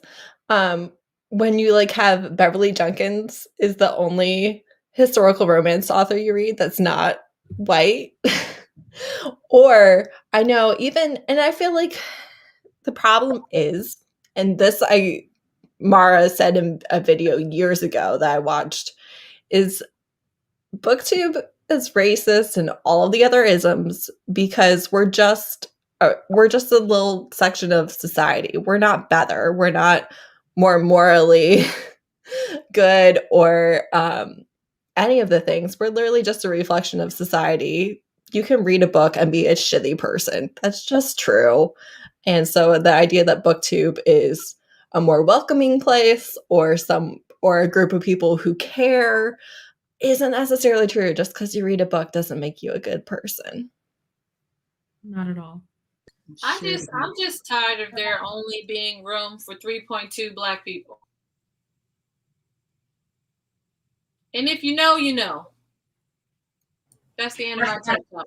I think it's interesting too that juxtaposition of, oh, well, I'm a reader. I'm better than everyone else because I'm a reader. But oh, look at me partaking in all the isms and all the things. Yeah. And that's the other thing. Literally, you can read a Black author or an Asian author for a bingo square that's not the BIPOC author square. You can read it for the enemies to lovers square. There are authors who are not white that wrote that trope, and you can use them for that square. People drive me nuts. I cannot. But Heather, if a BIPOC author uses a trope that a white person has already done, then it's just a ripoff of whatever book that was. Like Sarah J. Maas inventing the name Reese. Or Six of Crows inventing the heist storyline. Do not get started on this is just Six of Crows. Excuse me, they stole it from her. Hello. Fairies. Okay. I still keep getting hate for not liking Six of Crows. She created sex. She created sex. It gets to be wild. He also created disability and use of a cane in a book. Oh, obviously. When it comes to Six of Crows, I mean, come on. I really want to look up what she looked like in real life. Who? Sarah J. Maas. She's tall and blonde. She's blonde. Shocking. Okay. No offense to all the natural blondes. All right, Jess, what were you going to say before I so rudely interrupted? I forgot. Yeah, I forgot. What were you saying? Maybe I don't remember. Creators being tokenized, reading diversely for more than the bingo square. Because I had that thought too that everyone, this was back when like I only read fantasy and assumed, I know this is dumb, but assumed like the majority of books were fantasy except for like some boring adult books. So then I just assumed that everyone who was reading something fantastical was obviously open-minded because you had to believe in all these fantasy worlds, and that meant that everybody was understanding and empathetic and, you know. Well, they're not. But so that's what you were explaining, what Mara said, is that makes so much sense. I never thought about it that way, that we're just a subset of, you know, society. Because I did used to have that, like, but we're readers, we're different. And like, no. So that has been, obviously you have your community, your groups in Booktube, and like your people that you associate with, who all of mine are fabulous. But as a whole, there's a lot of nastiness. And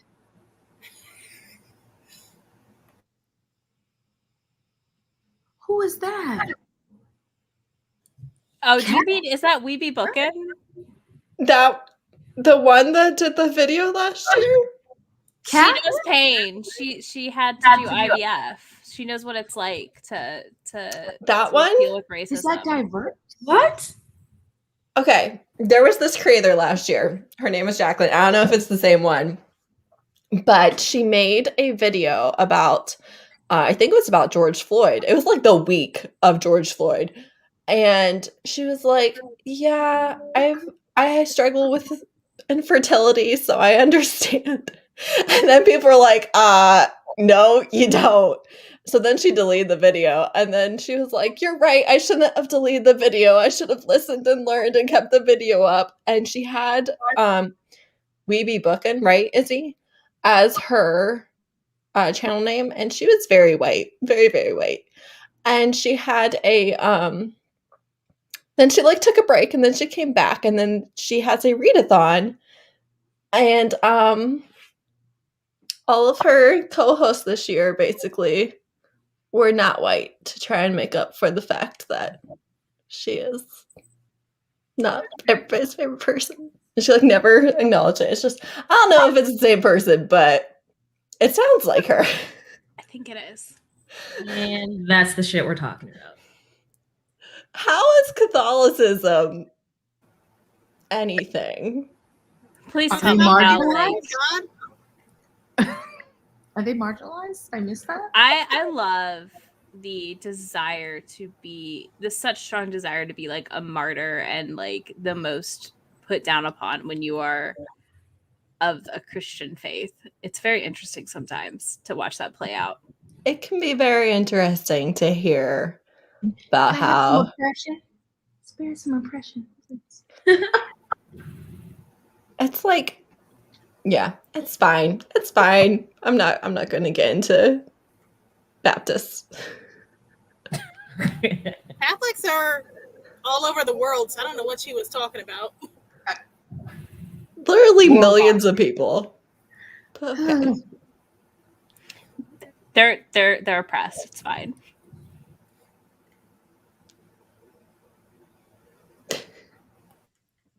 She's not Catholic, so it's diverse. Oh my god. Oh wait, y'all. You mean I can start marking that for diversity? Because I'm not religious, so every religion, I'm just like, woo! I'm not a Methodist, so that counts. What the heck? I guess I can mark Catholicism as double diversity then. You can mark white Catholic as diverse because that's different than you, so it counts. What a bunch of garbage. It's fine.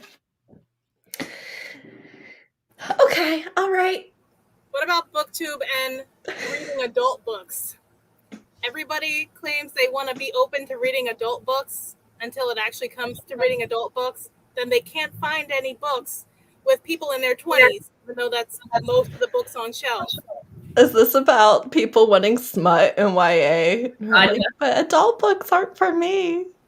It's always about smut and YA or just adult fantasy in general. Apparently, adult fantasy doesn't exist. Fantasy with people in their 20s doesn't exist, even though that's the majority of the fantasy on the adult shelves. I just want to say, who came up with the word smut? Because when I first heard it, I thought it was maybe, butt juice. Over swoob juice. Because smut, like, really, that gets you right at night? It's not giving what it's supposed to have on gate, and I think we need a new word. Because it just feels like the ass crack spam. And I'm really, I don't like it. It don't feel right. I don't know where that word came from, but I mean, it's not my favorite. I felt like it was almost like soot, like it was like dirty. I feel like it's like, isn't that so like the I'm origin? looking up etymology now, because of course Bree has me looking up etymology. Apparently it was a fungus. Smudge or blacken, stain or soot. So I think it's because the book is dirty. It is smut or smutty. I'm indifferent on the word.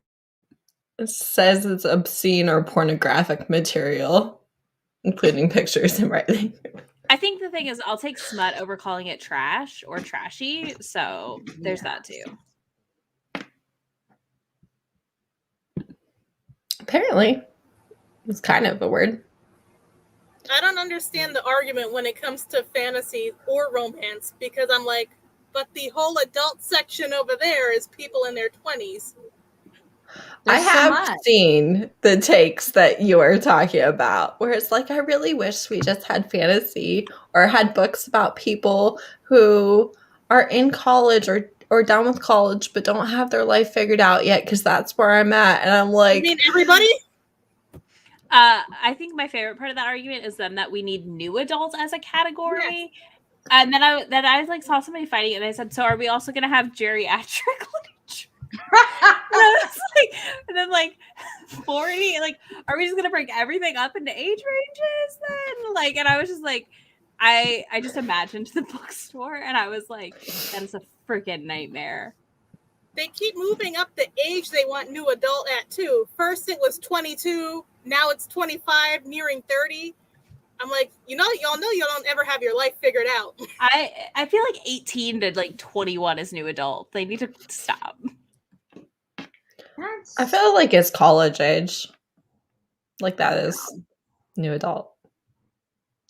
I will say that maybe if you're looking for something super specific, like I'll say in young adult, especially contemporary, but it's a plot of a lot of fantasy stories. Also, there's a lot of like coming of age plot lines, and I sometimes find that harder, like in a older, like a contemporary or something. Usually they are in a career or something, but I have found them where someone's like, I'm 30, I just quit my job, or I just got fired from a job, I don't know what I'm doing. But it is sometimes a trope I don't find as much in adult, but it still is there. You just sometimes have to look a little harder than young adult. That's really prevalent. It's over in literary fiction, which people avoid. No. Tasha L. Harrison writes older characters, and by older I mean over the age of 40. But like, if she says yes, the main character is 55. Now the love interest is 32, so I mean it's a pretty big age gap. And it's great. So good though. It's so good. But like Tasha L. Harrison, she writes older characters. I have a video coming soon with over 30 recs. So. I already have a video, so. Oh, look at you. You're I'm so just cool. saying. Like, I already have a whole one. Okay. You know what I hate so much? This gets on my very, very last nerve is when creators complain to their viewers about their views.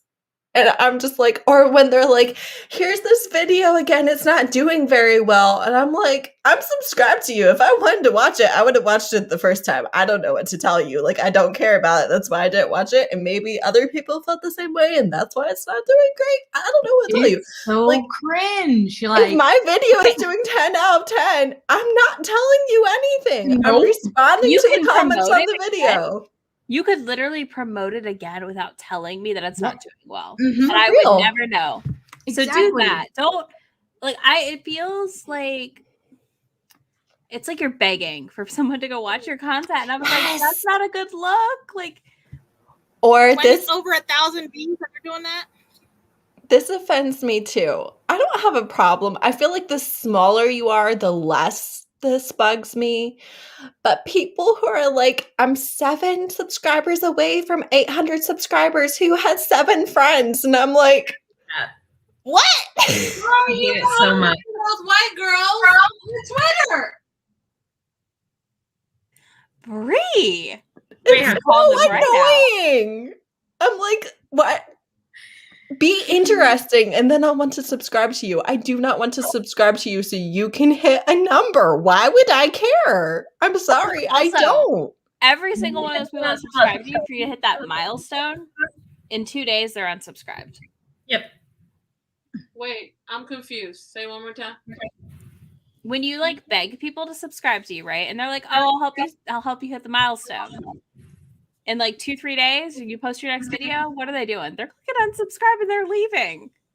They're not watching your new video. Why do you want them there? They're not there for you. Like it's this idea that like subscribers matter, and they don't really. Like once you hit 1,000, basically, I feel like. But even the ones before 1,000, you still want those to be people who actually will watch your video. You want views. If you want to be monetized, you want views so that you get hours to be monetized, right? And then you're telling someone who has no interest in your content to say, "Come subscribe to me." Never click on a video, never watch my content, and leave in like 2 days, 3 days. I hate it. Yep. Yeah.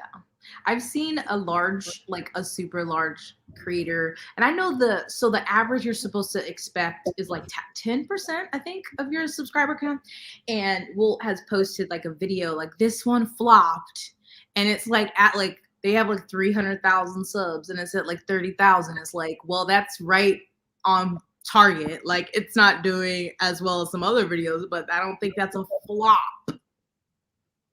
So even if it did flop, why are you telling me? I don't understand. This is something that really annoys me too, when they're like, I just want to read this type of book, but nobody watches those videos. And I'm like, So what? if that's what you want to read it, make the videos. The people who also like reading it will watch. And if it's not that many, oh well, at least you like what you're reading. But like, I can't. It's fine.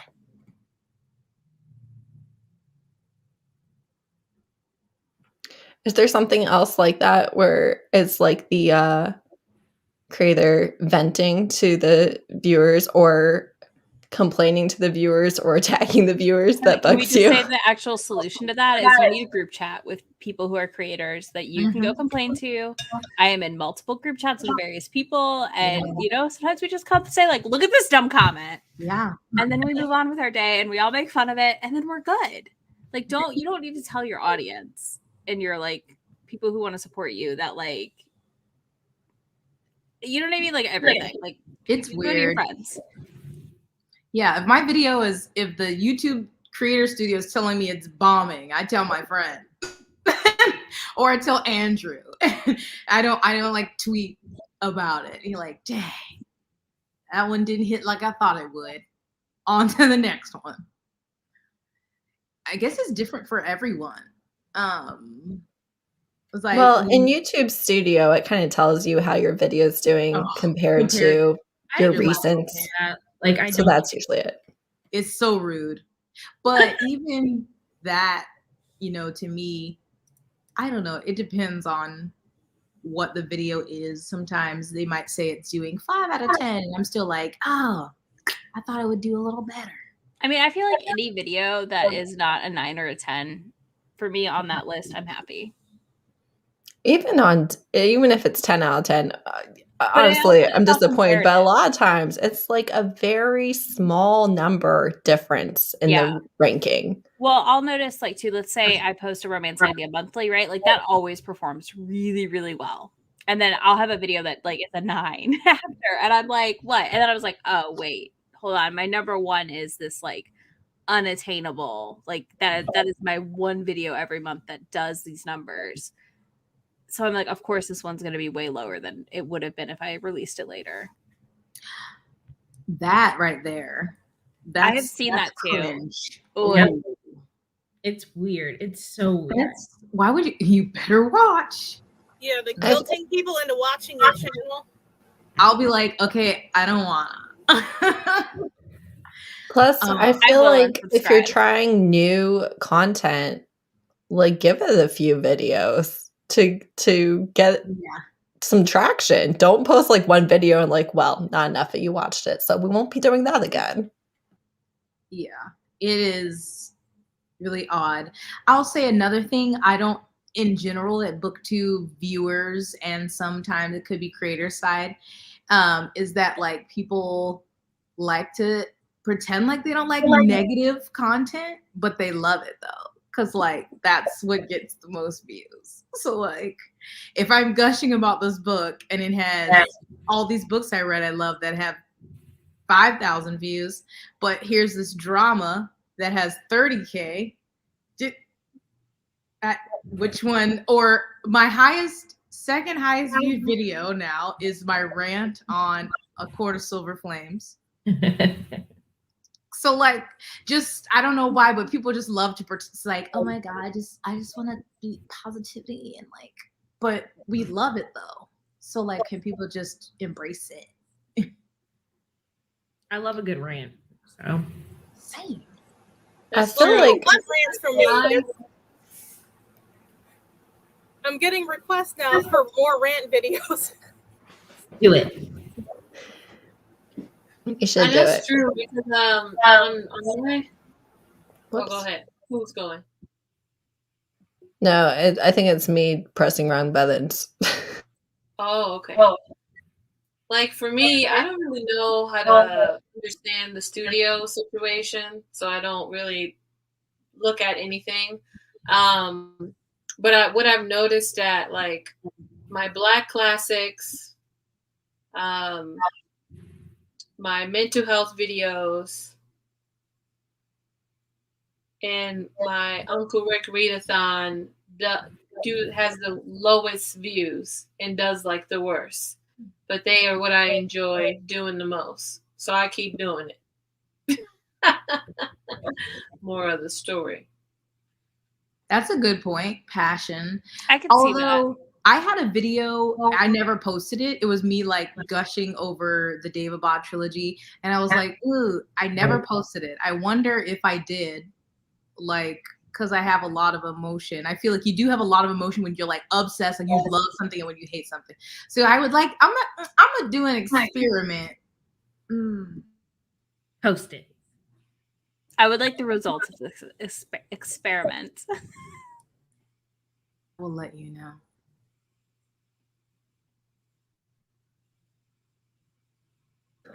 I feel like that's very true but I also feel like you can't, which this might go against the Silver Flames video, but I feel like reading a book that you know you're going to hate just so you can trash it is not as much fun as a rant where you're just like, you know what, why did this happen to me? Like, I just feel like there are some people who are literally just negative on purpose, which, you know, if their viewers like that, totally fine. I don't care. But for me, some people, I like people who mostly are talking about books that they like, but if something annoyed them, they will go off about it. And I'm like, you know, that thing actually annoys me too. Yeah. But there's I some feel like people some who people know think- they're gonna not like certain books and they continue, and that does really well for them. But if somebody else does it, they're like, why do you continue to read books you don't like? I don't know. People are picky and choosy over who they'll I feel accept like- certain things from. I feel like Cindy does that though. She'll pick up romance that she's not gonna like, and then rant about it, and people love it. I feel like Cindy is the exception rather than the rule, though. Like her personality is why she has such a large channel. And speaking of, I feel like people turn on you when you get to be a certain size. Like your personality, your sarcasm, your sense of humor, whatever. They're like, oh, it's a gem when you are at 2,000 subscribers. But when you're at 20,000 or 200,000, they're like, yeah, she's problematic. And it's because she said this joke. And it's not like any one person. It just seems like larger creators get hate simply for their size over something that if somebody with 200 subscribers did it, nobody would complain. They're all jealous. I agree. I mean, I truly think it all stems from jealousy. They're mad. Like, I don't view BookTube as like a race or a competition for who's gonna get where the fastest. Like, at the end of the day, everyone's channel who wants to like grow or whatever, we all succeed by helping each other and like being friends and building community to then lift those other creators up and like, you know, make room for people in a space versus like, you know, just being mad that somebody has more subscribers than me. Like, it's stupid.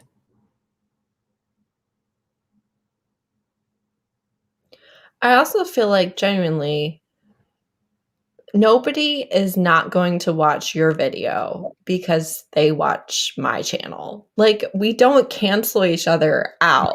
And honestly, there's not very many creators that I'm going to watch every single video that they put out, just because there's a lot of people that I like and time is finite. I've only got so much of it. So I can watch the videos that I'm really interested in, and maybe it's only one of your videos a week. It doesn't matter. Like, you're still one of my favorite people, right? But the idea that somebody's like, you know what, I'm unsubscribing from all the other romance booktubers because Heather is my favorite, is just highly unlikely. I mean, if that's how somebody feels, that's fine. But like, I just feel like then you're missing out on like tons of good information, right? Like, that's the thing is like, I subscribe to a variety of people literally to get a variety of recommendations and content. I don't know. I just think it's weird, the idea that like, obviously, oh, this one creator's big now and no one else. That's it. It's empty. There's one. It's one and done. And it's like, y'all, it's YouTube.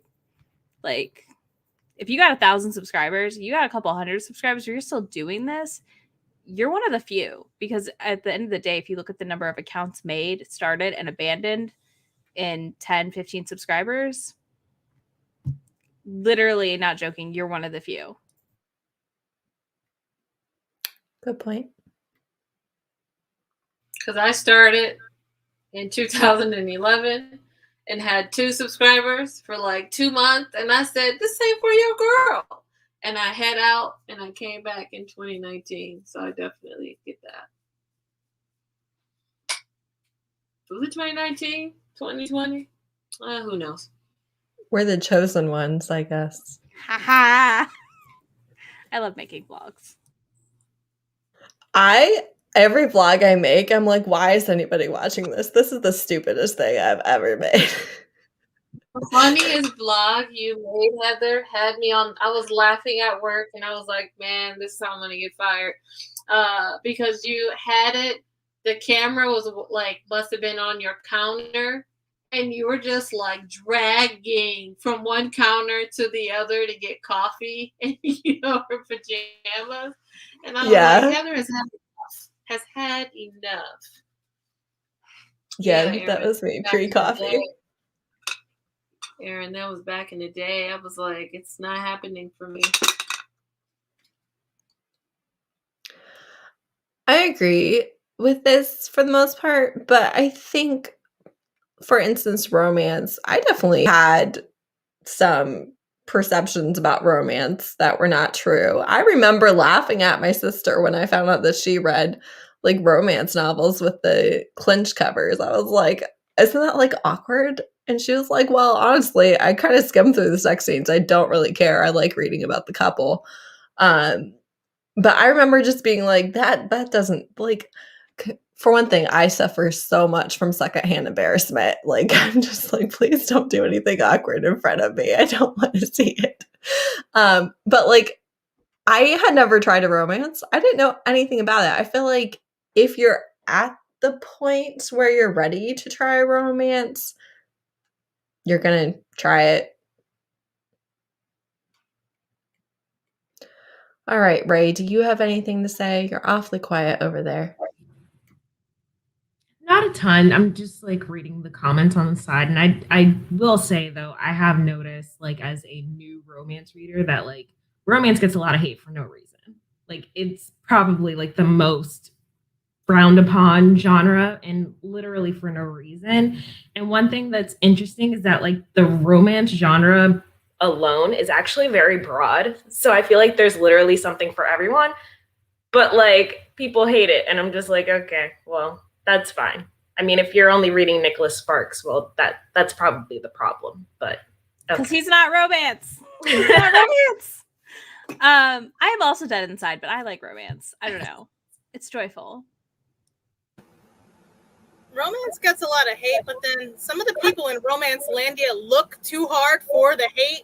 Like, how are you always finding this on your timeline? Follow the correct people. I don't know, because I don't see half of it. Sometimes I have to go dig then for Romance Landia.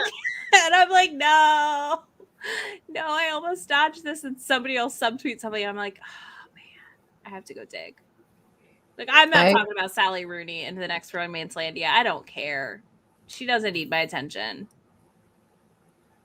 A lot of it comes through the book category on Twitter. I had to unfollow it because of the dumb takes that kept coming through on my timeline. Because I'm like, do y'all look for reasons to be mad every other day? Yes. Because where are you seeing all this hate for what you're reading if you're following people who read alike?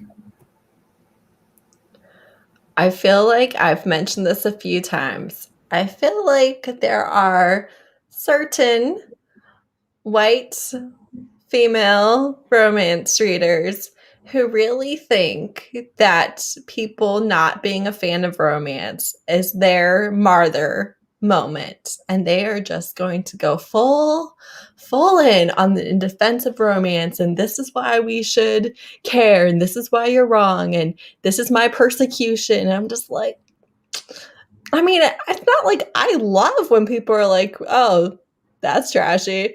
But also, like, Not you calling out the Beckys of the group. I'm just like, do we have to make 90 TikToks about how romance is valid? It's every other day. They have to point out who has a degree and is writing romance. I'm like, guys, white love matters, okay? Listen, it's hard when all of Romance Landia is lawyers. They're very used to arguing. That's true. There's a lot of lawyer authors. And yes, romance does pay for like most of publishing. Yeah. And also, romance readers / authors are just as racist and classist and sexist, and they have all the same issues as the general public, and sometimes it shows in the fact that they can't read anything that's not with a white man for their love interest. I'm just saying. Or historical romance, only the white people were happy. I feel like if you can get aroused by a Tyrannosaurus penis and you be out here having issues with a black man doing it from the back, I'm gonna need you to sit down. Because if you out here thinking tentacles is doing what it's supposed to have your game, if you out here really into the Chewbacca's of the world, sit it down. I mean, I always tell. Yeah, I do too. Bestiality, just say that. If you want your horse to get you from the back, just say that. Bree! I always tell Ashley from Bookish Realm that she could use me as her example when she talks about this, because I'm like, listen, I read it all. Give me the weird monster dick. Give me everything. I go the full range. There is no limit here, really. Besides necrophilia, that is my limit. But which she found out by reading it. Just saying. I didn't know. Izzy and Nicole read it all. Pretty much. Like, I will never be like, oh no. I might not like a book by an author. That's fine. But I never get it. I can't wrap my head around being like, yeah, I'm gonna read the weirdest penis of my life story, and then oh no, you got black love for me. I'm out. I can't do it. I'm like, if you read romance, you should it's not love. relatable. But you're reading because you enjoy relationships and love. I just, in my opinion, for the most part, they see black love and running from the hills, but then you want to get down with Grinch. The Grinch, the man with the weird ass. Wait, is there a Grinch romance? Hold on, I need. Is. The man with the weird ass hair and fairies. Now you got the yeast infection. Now you going to the doctor asking him what's this. Like, you gotta make that make sense for me. You gotta make that make sense for me. Now you out here having a whole pap smear with this monster you just met in the woods. He done gave you an exam that you I did this read one. I was kind of concerned about the UTI potential of how his whole setup was down there. So I need a monster smut review from Bree. I do too. I know. I will just be crying laughing. I have not found my limit yet.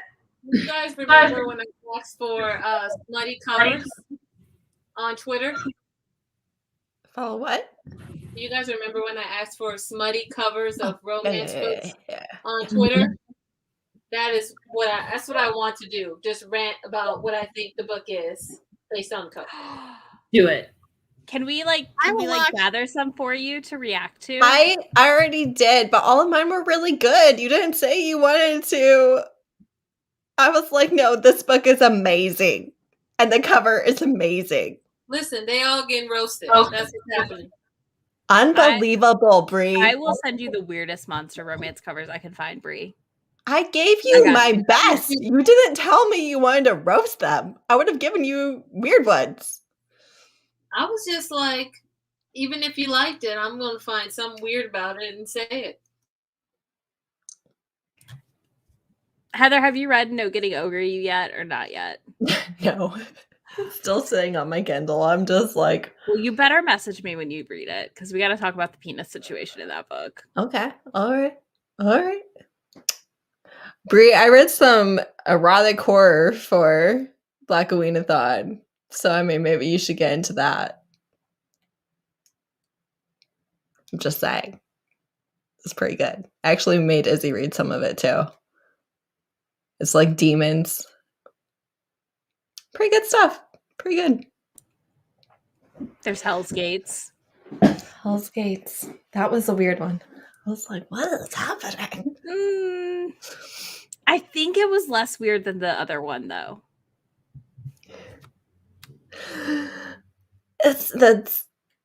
Yeah, you could do that. Pap smear was funny. Okay. I feel like there was something else, but we can wrap it up because we've been on here for a while. And I know for Jess is like the middle of the night. Jess got the blanket already. Ready for it. Wow, the Grinch makes good. My Christmas Grinch. I can't stand it. I cannot stand it. You name it, it exists. It wasn't that scary. I felt like erotic horror was as close to horror as I could get, to be honest. I haven't found erotic horror that is actually like horror. Yeah, Charity B does write that, but I don't recommend Charity B because no. But I've never found like an erotic horror that's actually like full blown horror. I think Bree would run for the hills. Bree, Erin has a video idea for you where Izzy picks all of her weirdest smut books and makes you read them. Oh my god. That would have to be a vlog, and I would be pissed time. It would be a good video. It would be so good. I already know like the 5 books I would pick. If you can give me 2 that's audiobook, I'll do it. If it's not audiobook, I won't do it. What if they're all under 100 pages? The thing is, dyslexia is really fucking me up lately. So, is it on Kindle? I can get it to read to me. Yeah. They're all like on KU, Kindle Unlimited. All right. I can't wait for this video. I'm gonna steal my friend password, and then I'll read them. I'm gonna steal her password. Sharing is caring. I'm gonna be like, swing that over. I have read Chuck Tingle. That's just like comedic. How weird is it? Wait a minute, I done agreed to some shit. How weird is it? Don't worry about it. Is it like some tentacle? Is it tentacle shit? I can't do multiple. Well, I'll message you. We'll discuss your limits. Like multiple penises? I've read that. I mean, I can give you a book in which the guy like has 2 dicks. It's not crazy. I don't want to guess with no partiality. I think more than 2 it's a stretch. Because now you can't breathe. Now you dead. Because now you're reading for content, and that's how you get burned out. Their Vampire Queen, it's Queen Takes Nights by Jolie Sue Burkhart. Yep. Is that right? Yep, that's right. Yeah. It's a ride. There's a lot of blood. There's a lot of limbs. I got very annoyed in like the 5th book. I was like, how many times can we say the same fucking phrase all over and over? Whoever this queen loves, she keeps. Whoever or takes, whoever she takes, she keeps for or loves, she keeps for all time, over and over and over again, over and again through 5 books. Listen, on book 3, I said, whose limb? Where? What? How is this working? And then I stopped. They were only up to like 13 people. It wasn't that hard. Whose limb? I was like this mass orgy. I was like, wait, dark what's romance. there? I'll be sliding in your DMs, Izzy. All right. I'm always happy to give Rex. It is true though. Like you can read romance all the time because literally you can read 90 different things. They just are romances. Mm-hmm. Like they're so wildly different. Yeah, that's a good series. I liked it. I'm debating if I'm reading the zombie one now. So, that's my life. Did Tracy say it was good? That doesn't matter. I'm just. I feel like she's just said she read it. I know. She didn't say it was good. Oh, I know. I kind of want to read it and see how bad it is. All right, more power to you. You know, I remember this one time I asked Heather, y'all know Heather, right? I asked Heather, hey, let's read this it stressed me out. And then this month had the audacity to DNF. It stressed me out. It was like The Fearless King by Katie Robert. That was the one. But like the dad was a terrible person. And you said that he stayed terrible and was like messing with them all the way to like the last chapter. I think it's because I like thriller and horror, and he showed up as himself, and that shit was suspenseful as fuck. I was like, oh yeah, kill him, like the whole time I was into it. I literally was in like the first chapter and was like, oh, I hate him. No. Yeah, he's not a fave. But, you know, I was honest. Jess is really going to sleep. We should probably get My off. laptop is dying, so I had to come plug it in. And I'm You cold. just like laid down. And I was like, oh, we're just gonna have like soft snores in the background. Cold. Pulling an Ashley. That's what we like to call it over here. She's not even here to defend herself. She knows she's never living it down. We bring it up all the time, whether she's around or not. It's just like, all right. You gotta do it. Oh, still on. I think it just depends on the reader. I know I like dark romance, but I literally don't like to be stressed reading it. So I feel like I like dark light. And then there's plenty of people, like I remember Ray's review of Desperate Measures, and she was like, they were not clear on the consent. So now. One scene pissed me off so much. And someone like argued with me about it on Instagram, and I was like, there was no agreement at this point. The agreement came later. I like that one. I liked it. Dynamic already. I liked it. It just like I saw the content warning first before I even started reading, and I was like, now this is making me hesitant to read it. And someone was like, oh no, it's fine. And I was like, okay. So I started reading, and then like chapter 2 happened, and I was like, I don't love this. But the rest of the book was fine. Chapter 2 though. I love that book. I feel like that's a good book to read if you're already into consensual non-consent. I don't know that's like the greatest introduction to it if you've never read it before. It's not, no, you're absolutely right. Especially because I feel like if you are like very familiar with it, you like pick up on tiny things where it doesn't feel like you're reading non-consent, but otherwise it's like, is he the hero? Right. So yeah. I liked it though. Good. I like to learn my lesson more though. Me too. It's better. It's much better. Mhm. Beast is my favorite. That's what everyone keeps saying. I have to read whatever the third one is. That I was didn't- it too. On it. Book and Tink. Yeah. I like I Tink. haven't made it past Learn My Lesson because Learn My Lesson, I felt like Meg was like so emotionally needy and like not getting what she needed. And I was like, oh, I don't like this. Like, you need to communicate with her and tell her that you love her. That was my complaint in my drunk book review. I was like, the two of them need to fucking communicate. I haven't watched your Learn My Lesson one yet. It's on my watch later, I think. I haven't got to it yet. But I was just like, no, like I would be so sad if I were her. This is not working for me.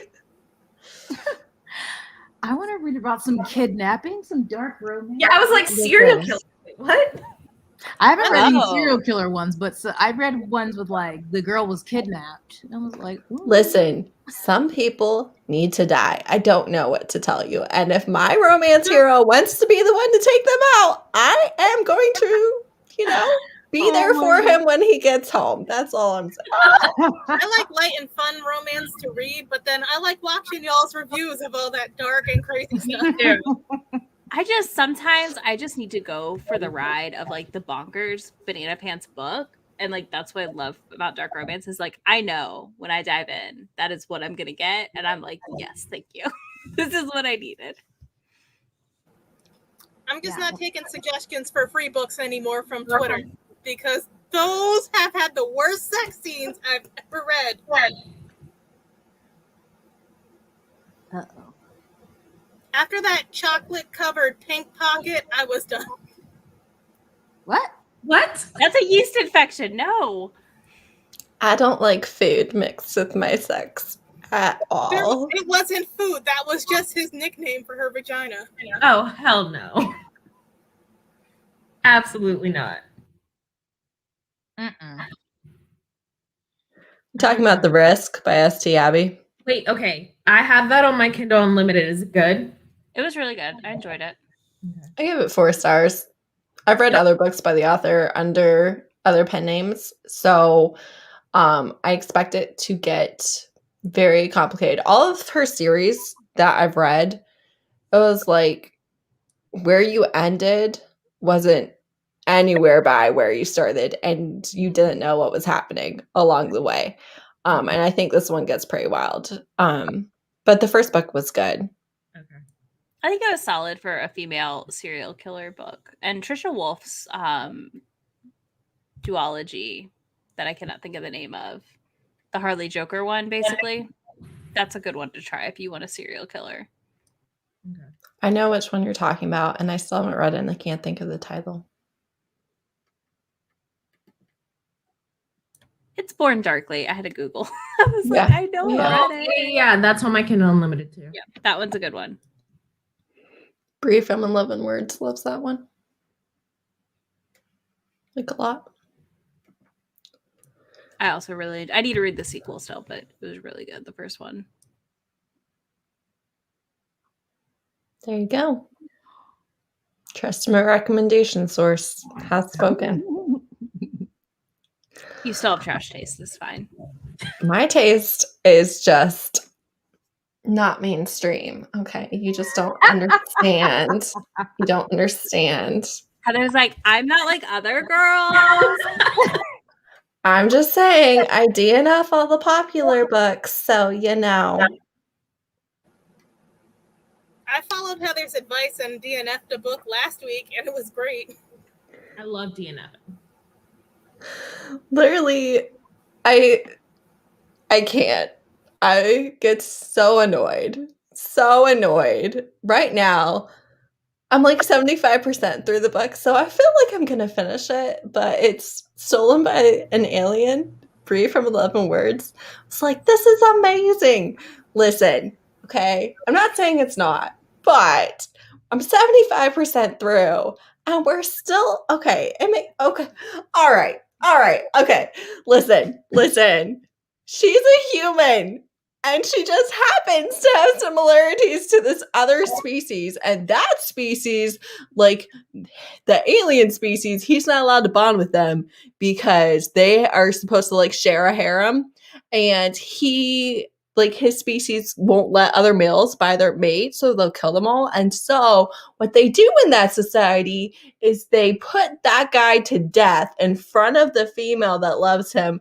And like, if she's attached to enough other guys, then sometimes she can make it, and sometimes she dies, and it's a big lesson. Don't do this. And I'm like, why are we acting like he's gonna die when she's a human? Why do we care? None of this the entire premise doesn't make sense. She's not one of their species. Why would we care?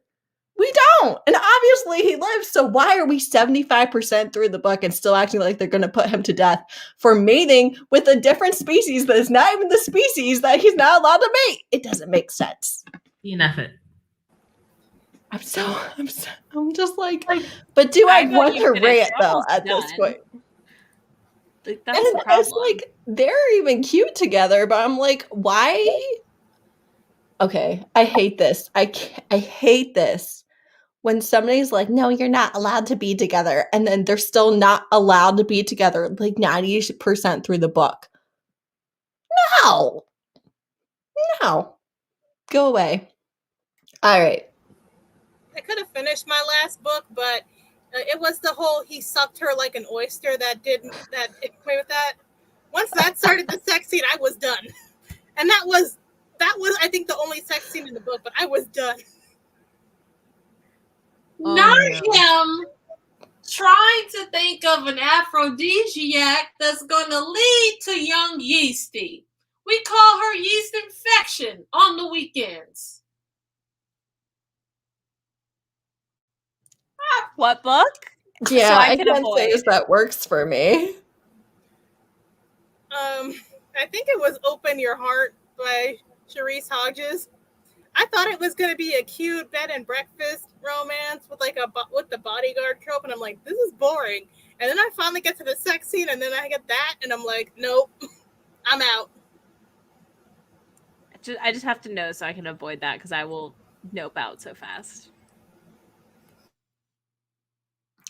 On that rather horrifying note, we can end and let Jess sleep and let Bree edit or drink. I don't know which one you're going to go for, but either one is cool. Thank you, everybody, for joining me. I had a lot of fun talking to you guys. I felt like we were actually in agreement a fair bit more than I thought we would be. But this was super fun. I'm glad we did it. Yes. Thanks for giving me watch time. Jess, thanks for bringing your large subscriber count to my channel. That's why I invite you. Thank you for staying up half the night for me. Thank you to everybody else, too. I just like Jess is here for clout. The rest of you are here because I like you. Wow, you're just using me. I am blatantly. Have me on your channel again. I think they need to see my face a little bit more. Jess, that would be let's helpful. do a productivity sprint without Heather. Wow. Wow. I'm definitely afraid to get bigger. So Jess, live your life. I will say I was super happy to see Jess being a host for Black Aweenathon. I was like, yes, bring your platform to Bree. Tell all those people. I'm trying. I mean, we small over here. We okay with that? I think you're still like a couple subscribers bigger than me, Bree. Actually, you're like more because didn't you just have a jump for Black Aweenathon? Didn't you like jump up a couple hundred or something? No, I just no. No, but I'm honest. I was just chilling at 1,900 for like months. It like yeah, get one subscriber. And didn't you get over 2,000? I don't think it was for Black Aweenathon. No, let's be real. I don't know. Shit. I thought that like I looked at your channel like a few weeks ago, like 3 weeks ago maybe, because I had to tag you in something or something, and you were like 1,900. Now you're over 2,000. Yeah, I think that's a jackpot on that. That's what they say. Who knows? All right. I'm glad you all came. Thanks everybody for watching. It was a lot of fun. And no video tomorrow from me because this was a lot of work. So bye.